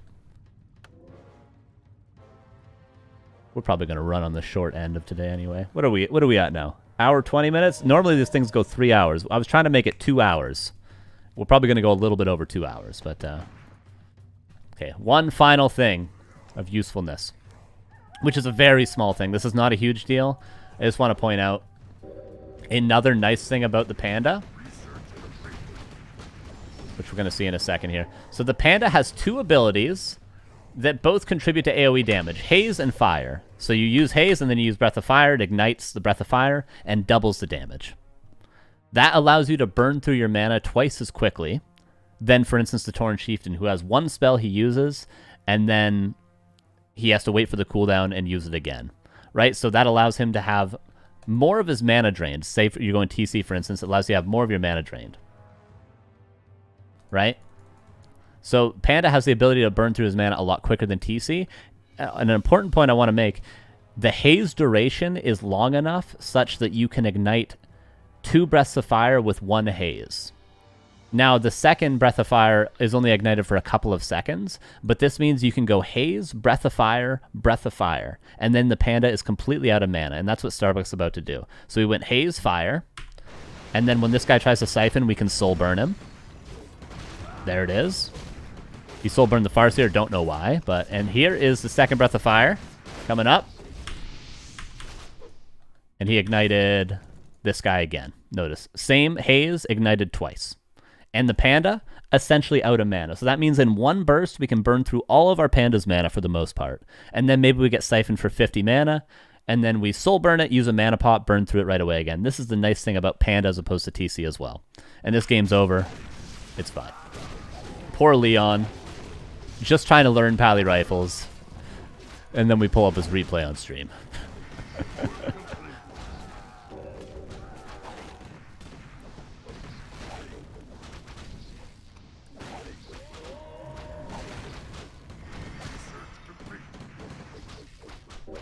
Paladin is level 2.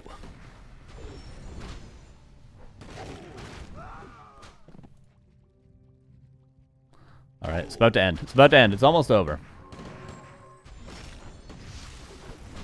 Come on, Leon. Come on, Leon.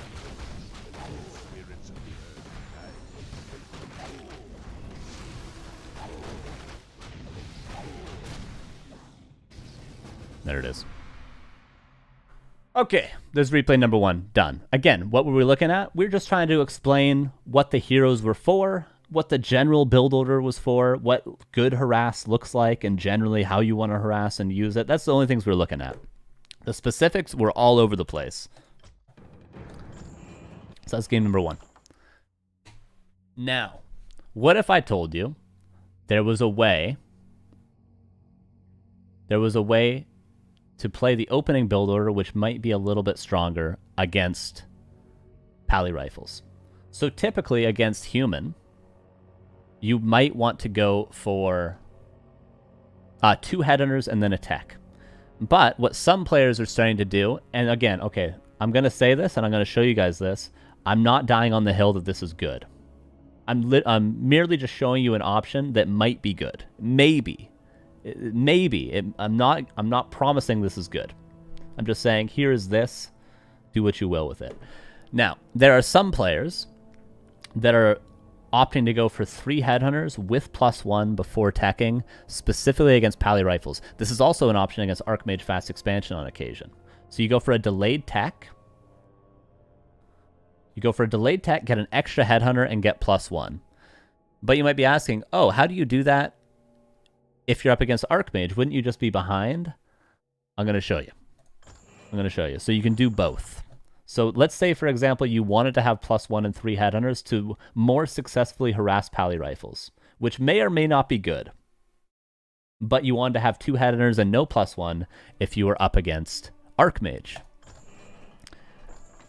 I'm going to do something I've never done in my life on this godforsaken YouTube series, whatever it is. I'm going to play for 3 minutes against a computer. And I'm just going to show you how this build order works out. Okay? Here. Okay.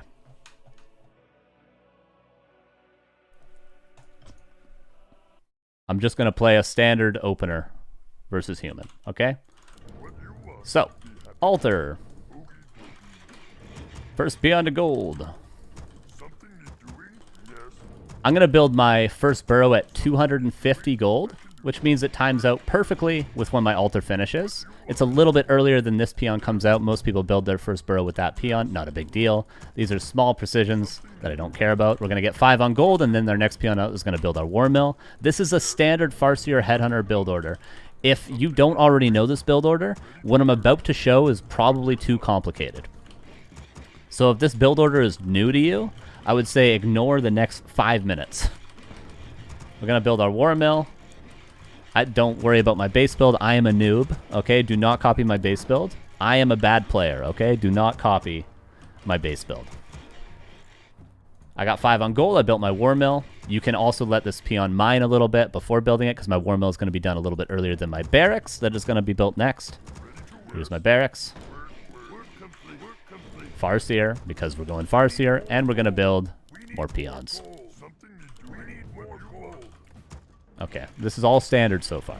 Because we don't know we're up against Pally rifles. Who knows what this normal computer is doing on the other side of the map, right? When I have 40 lumber, I'm going to build my next burrow, which will be in just a second here.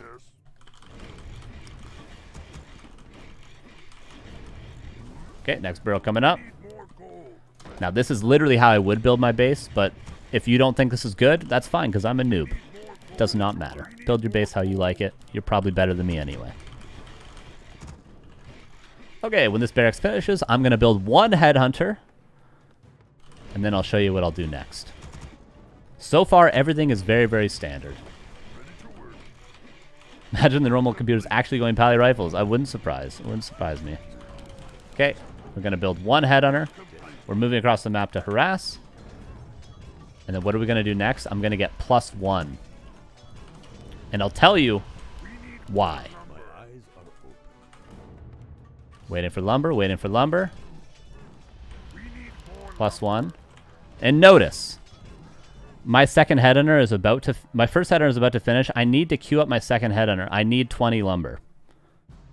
But I'm going to get 20 lumber before this headhunter finishes if I haven't messed something up. Now, I am a bad player. I might have messed this up. But believe me, in practice, you can do this. You are better than me. You can do it. But I got +1 queued up. In order for this to be good, it cannot delay my second headhunter. I need to have 20 lumber before this headhunter finishes, or this build order is bad. Here's the moment of truth, everybody. We need more lumber. Come on. We need Yes. more lumber. We need There we more go. lumber. Now, second headhunter on the way, +1 on the way. I'm going to queue up a third headhunter. And notice, I've scouted his base. This computer went for a Mountain King Footman build. Okay. So against this computer's Mountain King Footman build, it's not Pally Rifles. I don't want +1 and I don't want a third headhunter. Well, that's fine. I've got +1 ready to go, but I have not delayed my second headhunter for it. So simply what I'm going to do, because I no longer want the +1 and the third headhunter to pressure Pally Rifle because it's not Pally Rifle, I'm going to cancel this headhunter, and I'm going to cancel +1, and then I'm going to tech.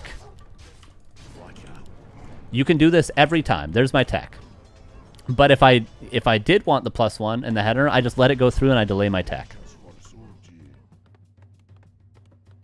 This could be the new standard build order if Orc players, better than myself, decide that this is a desired way to play against Pally Rifles with +1 and with 3 headhunters. This is not something I see people do all the time yet, especially with getting the +1 before the first headhunter, or before the second headhunter. But this could be, I won't die on this hill, could be a good way to do the opening build order, if that is true. Make sense? I hope so. If you don't get +1 before the first headhunter, it's delayed by a little bit longer. You know, it delays your tech by quite a bit. So there's a chance that this is bad, having 3 headhunters and +1, but there's also a chance it's good, and I've been told it's good by players better than myself. So that's what I wanted to show you. So just think of that as the perfect way to open. All right. Now we're moving on to our 4th replay. Now you guys are going to love this one. You're going to love this one. I'm showing you a game between Toxie and Tiesiog where Toxie literally loses. It's going to be our next replay. Why am I showing you a game where he literally loses? Because I just generally want to show you just build orders and stuff. Again, I want to push you guys out the door, and you need to walk the path on your own, okay? Because Lynn and Focus and Soen are playing all different build orders and losing every game. I'm not going to hold you by the hand and walk you down the path. You need to find it on your own, okay? Let's talk about 3 build orders. This is where it gets juicy, everybody. So there's the opening. No matter what, that's the first 3 minutes of the game that we just did. Oh, let us move into this now. Okay, you guys ready? This is where it gets juicy. Wait, hold up a sec. Let me get rid of this. Let me do this. Let me do this. Okay. So I have 3 things in front of you. 1362, 1381, 1291. Okay. So here's 3 variations of the build order that Starbuck just did relatively poorly and that Tiesiog's about to do. Now, 13 is the amount of peons that we have. 6 is the number of headhunters that we have. And 2 is the number of Taurens that we have. There's 3 build orders, 1362, 1381, 1291. These 3 things accomplish 3 different goals. 1362 is the best version of what we just saw Starbuck do. You do the standard opening build order that I've just shown. Before you get to tier 2, you build 6 headhunters. Once you reach tier 2, you build 1 extra peon, because that would give you 8 on lumber. You start with 7 with the standard build order. You build 1 extra peon, and then you get a panda and you tech to tier 3. And then on your way to tier 3, you build 2 Tauren totems, just like Starbuck did, only this time you have enough lumber to get Berserkers and to get the Taurens and to get reinforced defenses because you have 1 extra lumber peon at tier 2. So you actually have the lumber to support all this. And you also have the amount of supply to support 2 Taurens before going to high upkeep. Because if we add our heroes in, 13 plus 10, or plus 15 rather, is our heroes and our peons, 28. Plus 12 from our headhunters is 40. Plus 10 from the Taurens is 50. So we have this without going above upkeep, and then from there, you can go for walkers. From there, you can go for berserkers, more berserkers. You can go for only berserkers. From there, you can make your decision. What is this good against? This is good against what I would say lower level Pally Rifle players play. The best Pally Rifle players, this is not a good build versus them. This is not good. This is only good against people that go for tier 2 all-ins every game. Because what is this designed to be strong against? It's designed to be strong against specifically riflemen. Because you have 2 Tauren totems. What are Taurens really bad against? Well, once the human goes tier 3 and goes for Griffins or goes from Polymorph or gets high-level banish, if the game goes late, Taurens are no longer good. They're only good in this situation because we're expecting the human player to do some sort of bad all-in. And I say bad in quotations because this is what every orc at the highest level is losing to still. But this build order is very, very good against that. But it's very unidimensional. It's like, it's super like, you're going to all in me because you don't know what you're doing, and I'm going to hold it because I have 2 Taurens by the time you push. And reinforced defense is ready to go. So that's what that's good against. I would not recommend this build order unless you're playing against Pally Rifle players that are going for tier 2 all-ins. They go for 6-7 Rifleman, Blood Mage, Paladin, and push you with like towers and a forward shop and stuff. That's what this build's going to be good versus. But many good Pally Rifle players, like Lemus and Toxie, are not, this build is not going to be good against them. Starbuck, this build is not going to be good against them. But many people you're playing against on ladder, it is going to be good against them because they're going for not the tier 3 things. Right? 13-8-1. If we add up the supply again, we have 28, our heroes, and 13 peons. Then we have 8 is 16. That gets us to 44, and then a Tauren gets us to 49. So we have all this below 50 supply. What is this good against? I'd say this is the most well-rounded. We get 7 headhunters before we reach tier 2. That gets us to 31 out of 31 supply, right? Because we have a hero, 12 peons, and 7 headhunters. 17 plus 14, right? 31 supply. And then we get our panda. We get 1 extra lumber peon again. 1 extra lumber peon. And then we tech to tier 3. And then after we tech to tier 3, we get 1 more headhunter, rounding us off to 8. And we get 1 single Tauren totem to build 1 single Tauren at tier 3. The extra lumber goes towards reinforced defenses, and it can also go towards more upgrades for our headhunters, other than the +1 we've already gotten through the opening builder I just showed. This is the most well-balanced because you have the extra lumber to get upgrades for your berserkers, you have the lumber to get reinforced defenses, and you're not over-committing to Taurens, which is bad. I think 2 Tauren totems is bad, especially if the human goes tier 3. I would say this is a better option against tier 3 human, because we have the lumber for tech transitions. We have 1 Tauren totem in case we want to go for walkers, or if we want to go for extra Taurens, we at least have it. And we also have more berserkers, which are going to be our better, more well-rounded unit against the wider variety of units the human can do. So this is the fully committing to defending the tier 2 all-in. This is better against tier 3 human players. And then this is balanced between both. 12-9-1. What is this? Standard opening. You go for 7 headhunters again. At tier 2, instead of building the extra peon, you pick up a panda and you go instantly to tier 3. And then again, you get 1 Tauren totem. You build, instead of 1 extra headhunter, you build 2 extra headhunters, and that gets you to 12 plus 15 for our 3 heroes is 27. Plus 18 is 46, or is 44. 45, and then plus 1 Tauren is 50 supply, right? Whatever my math is, it's below 50 supply for all these things. Now, what is this good against? Well, you have a slightly earlier tech, because you don't build the extra peon, so your tech is 15 seconds quicker. You don't invest into 2 Tauren totems, so you have a little bit extra lumber to get reinforced defenses, and you also build extra berserkers. So this is more of a balance between the both. You're still going to be strong against tier 2 all-ins, but you're going to be less committed to Taurens and to all the, into Taurens and all that, right? Because this is a later tech, so you're more susceptible to tier 2 all-ins because you have a later tech, less headhunters, and only one Tauren totem. This, you have a faster tech, more headhunters, but still only one Tauren totem. So this is the balance of both. This is best against tier 3, this is best against tier 2, and this is in between. What build order would I recommend? 13-8-1 I think is the best. This is the worst, this is the best, this is in the middle. This is what I played for a while until I talked to TSYOG, and he's playing this. In a lot of cases. Many players, we just saw Starbuck play a variation of this, But yeah, this is what many people played for a long time. I don't think it's good. The double Tauren totem I don't think is good. And the 13th peon is also a new thing that people are doing.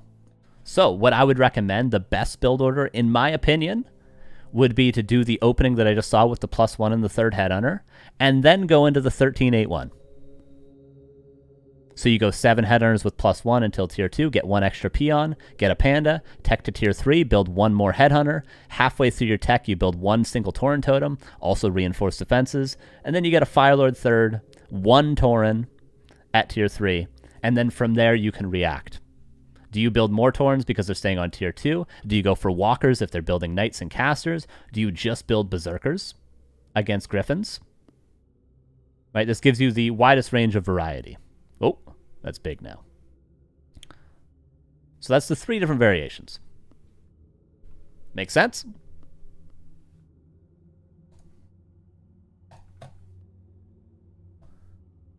With that being said, let's watch our last replay. So now I've shown you guys a different opening, 3 different variations of this opening. And then we have one more replay. Now, again, like I said, there's no replays of Lynn doing this, let me tell you. Maybe Lynn thinks this sucks. I don't know. All I know is Lynn keeps losing or playing bad builds. So we're going to watch TSYOG versus Toxie. TSYOG is literally going to lose this game. And we'll talk about why. Yes, 13 is 5 on gold, 8 on lumber. Correct, yes. 13 on lumber would be a lot of lumber. Okay, here's replay 4. Our last replay, and then we're done. And then it's over. The pain is over, everybody. Okay? You can stop pulling your hair out. It's done, okay? You'll never hear me talk about this again. It's over. You guys can stop furiously typing your Reddit posts. It's done. It's done. Again, there's going to be lots of mistakes from both sides. I challenge you to find me a replay where there's not lots of mistakes from both sides currently. You can't. You can't. At this level of play, there is no replays where there's perfect play from both players. Okay, so TSYOG going for Farseer headers. He's up against Toxie, who is probably within the top 3 Pally rifle players in the world, let's say. Between Lemus, Toxie, and Starbuck, they're the most well-educated. Oh, let me do this. They're the most well-educated and best Pally rifle players. So he's one of them.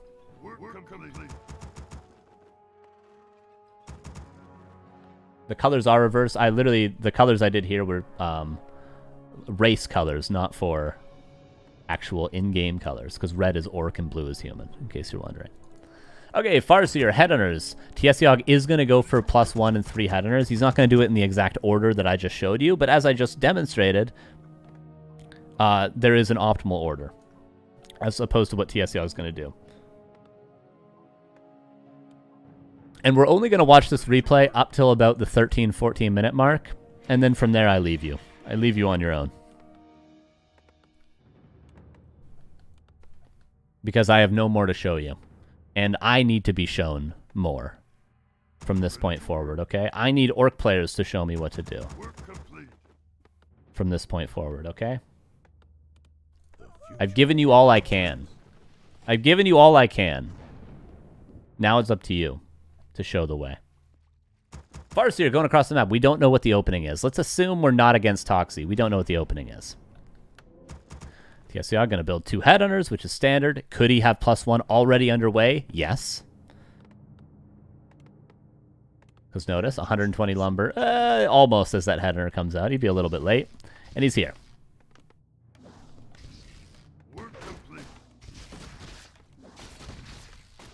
And then harass starts.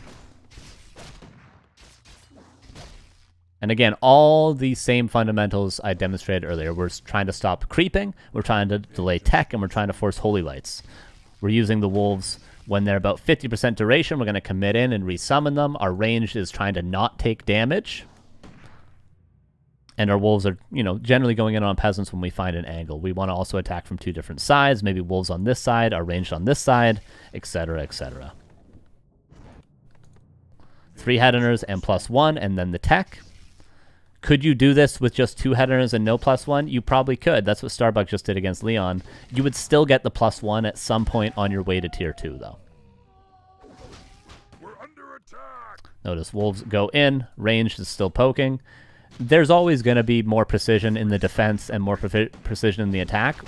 Both players could do this better, and both players could do this worse. Now, TSEOG is going to build 7 headhunters, which would suggest he's doing one of the single Tauren Totem builds, right? Because that's how the supply works out.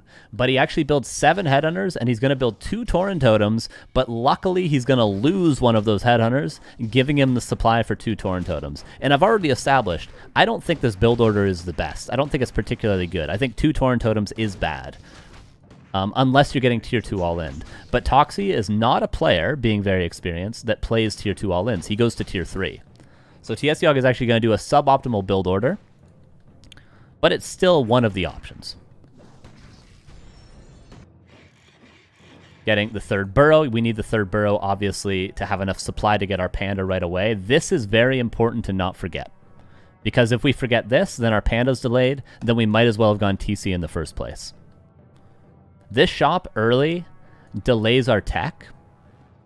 So you could make an argument that this shop is not necessary until you're already teching to tier 3.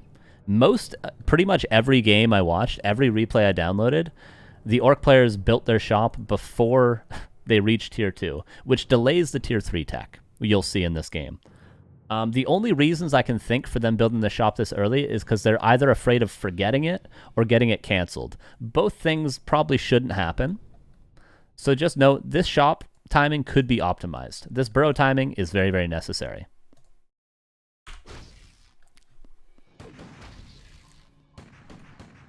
Do not as I do, do as I say, you might say.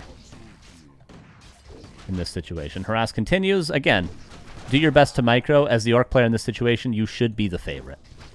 With +1 headhunters. Again, he's building a 7th headhunter. This probably he shouldn't build. He probably shouldn't be building this or this right now. Do as I say, not as I do.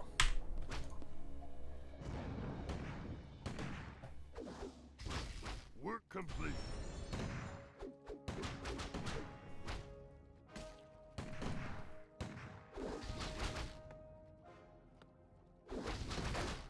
And the harass just continues. When are we harassing until? Literally until we hit tier 2. Loses a headhunter, which is a blessing in disguise, because remember, he built 1 too many headhunters. Should you lose headhunters in this harass? No, this is overcommitting. But luckily, losing that headhunter is going to allow his supply to actually work out well. Does he go for troll regen? That's a very good question. Now, if you go for the 1291, because you don't have that extra lumber peon, you actually can't afford troll regen. But if you go for any of the 13 peon ones, or if you go for the 1381, you can 100% afford troll regen because you have extra lumber because you're not building 2 Tauren Totems. Another big advantage of the 1381, which is the best build in my opinion. TSEOG will go for troll regen this game, but it's not 100% an optimized game by any stretch of the imagination. It's just a lot of the general ideas are correct. Okay, tier 2 is about to finish. He summons wolves, and he's going to go to the tavern to grab a panda and start creeping immediately at tier 2. At least that's what he should do. Until then, he harasses. Upgrade complete. So he should already right now be at the tavern creeping the panda, but he is going to back away and do it. A little bit late, but he's going to do it. A perfect game would be the Farseer would be here. A set of wolves and all the headhunters would be waiting at the tavern when tier 2 finishes, and the panda would immediately go here and have already crept this camp. That's a perfect game. TSEOG builds an 8th peon, 1, 2, 3, 4, 5, 6, 7, 8. And he techs to tier 3. Now, the next things he should build, it should be immediate reinforced defenses. If he hadn't built his shop already, he should build his shop. If he was going to build more headhunters, 8 or 9, he would build the 8th and 9th headhunter at this point, and he would build one more burrow. You don't, if you want to go for double Torn Totem or single Torn Totem, you don't have to build it until halfway through the tech. Unless you want it to not be canceled, then you can build it earlier, but I leave that up to you to experiment with. But halfway through the tech is when you need to build the Torn Totem for it to be done on time for tier 3. TSEOG's not going to do this in the exact order, but that is the perfect order. There's the panda. And he's going to start creeping this panda to level 3. What I would recommend is whatever map you're playing on, know the fastest level 3 creep route you can for the panda. So whether that be 1, 2, 3, I don't know. But every map, you should have it worked out. What is the fastest level 3 creep route for my panda? That's something TSEOG mentioned as well. Now, TSEOG is going to go for the double Torn Totem. He's going to sell the TP to get some items. He's going to get reinforced defenses. See, he should have already gotten reinforced defenses. He's going for double Torn Totem before doing that. But as soon as he can afford reinforced, he will be getting it. There's the burrow as well. He's getting everything before reinforced, which could be slightly optimized. But still, he's got everything he needs. The only thing he needs now is reinforced, which he should get ASAP. Because we're approaching the time in the game when Pally Rifles might be deciding to push us. Toxie is going to be playing tier 3. He's not going to be going for an all-in. Or, you know, all-in in quotations. But if he does, or if we're playing against Fortitude, who would be going for that, we want to reinforce defenses ready to go. Panda keeps creeping to level 3. As efficiently as possible. Could the creep route be improved? Yes. But again, I leave this to you guys to make improvements. And look at the supply. What do we have supply for? A Fire Lord. Put us to 40, and 2 Taurens, which will put us to 45 and 50. From that point on, what are we missing? Well, we have our Berserker count. We have all of our buildings at home. We have Panda level 3. We're going to get a Fire Lord. The last thing we'd be missing is an orb.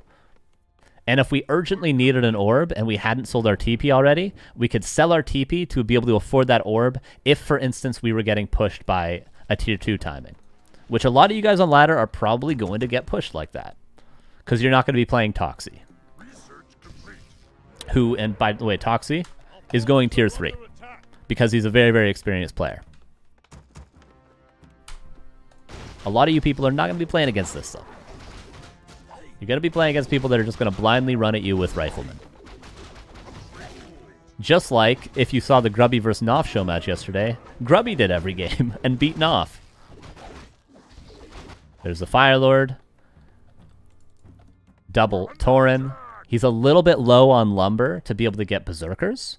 Notice, if he hadn't have gone for a second Tauren Totem, he'd be able to perfectly afford the Fire Lord, the first Tauren, Berserker upgrade, all at the same time, and he would have gold for the orb. He would have everything he needs, which is why that one build order that only goes for 1 Tauren Totem, 13 Peons, and 8 Berserkers is way more better. Way more better. Way more better. Because you get everything you need. So we're seeing some inaccuracies from TSEOG. We're seeing that the build order is maybe not the best build order. And what do you know? He loses this game. What a surprise. So we see where there could be improvements.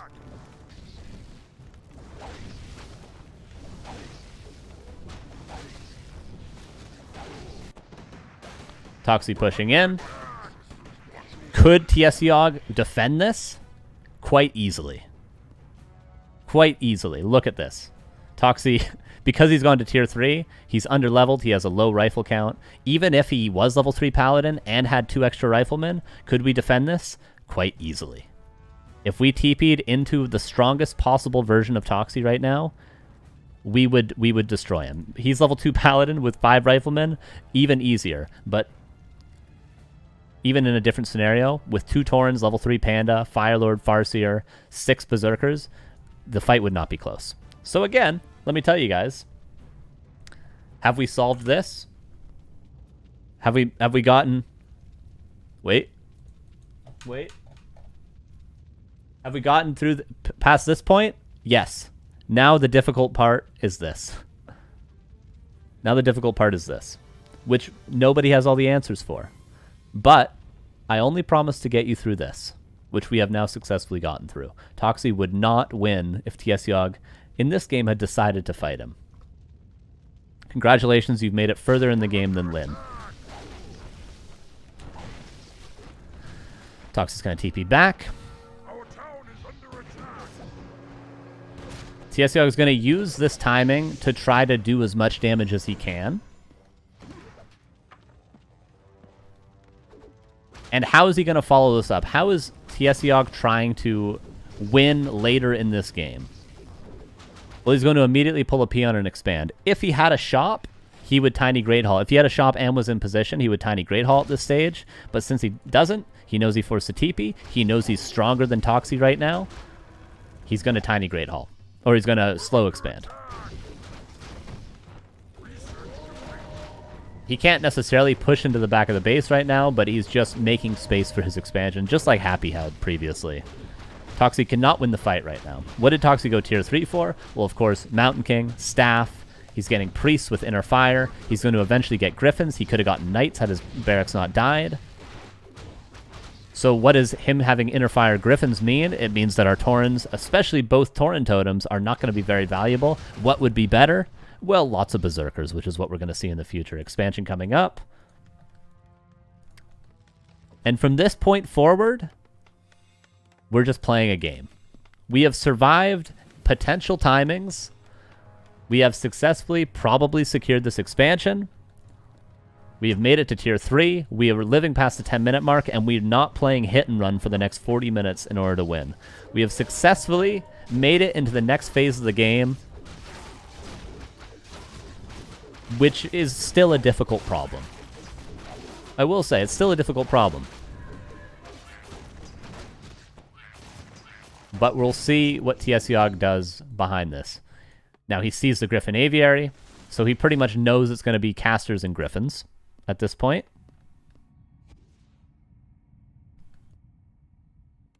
And so Tiesiog is going back. He's going to get his orb. He's going to eventually get a second orb, because again, we have no CC, we have no lockdown, we don't have ensnare, we don't have hex, we don't have stomp. So we're going to get those things that we need. There's the orb. High priority on that before breaking upkeep. We got an expansion that would be a Tiny Great Hall if it could be, but it couldn't previously.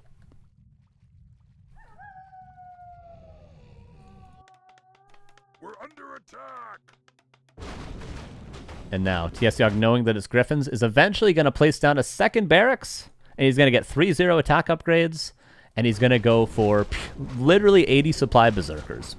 Now, you guys might have different ideas on what the optimal army is from this point forward. That is fine. You do you. If you want to try Walkers, try Walkers. If you want to try Witch Doctors, try Witch Doctors. If you want to go only Berserkers, that's fine. You want to go Mass Windriders, that's fine. I leave it up to you to decide what the optimal army from this point forward is. The important part is that we've made it here. We've lived. We've made it here. Our expansion is safe. From this point on, whether or not you agree of what Tiesiog's army is not important, because this is where you guys need to solve some problems yourself. Maybe only Berserkers is not the optimal solution. Maybe 2 Tauren totems, I would agree, is not the optimal way for Tiesiog to play this. Maybe no Taurens at all. Maybe he goes for Walkers. Maybe he goes for Witch Doctors. Maybe he goes for Shamans. Maybe he gets a Kodo. I don't have all the answers. I'll leave it up to you guys to decide. What I will say is that people have tried pretty much everything at this point. I've seen Starbuck play Kodos. We've seen people play Raiders. I've seen people try Shamans. I've seen people not play Taurens.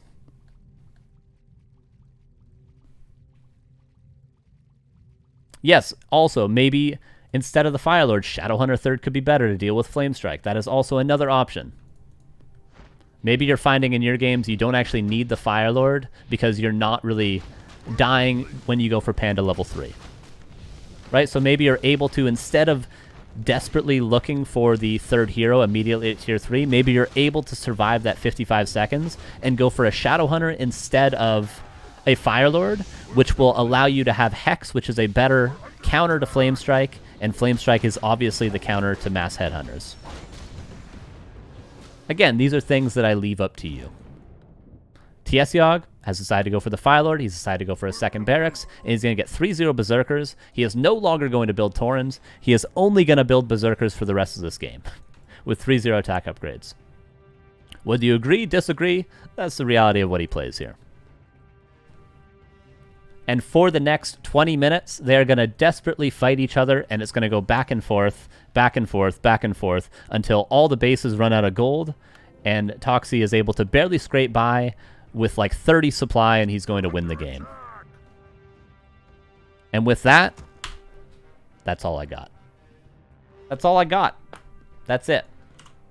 You want more stuff? Orc players play some more games. Orc players play some more games.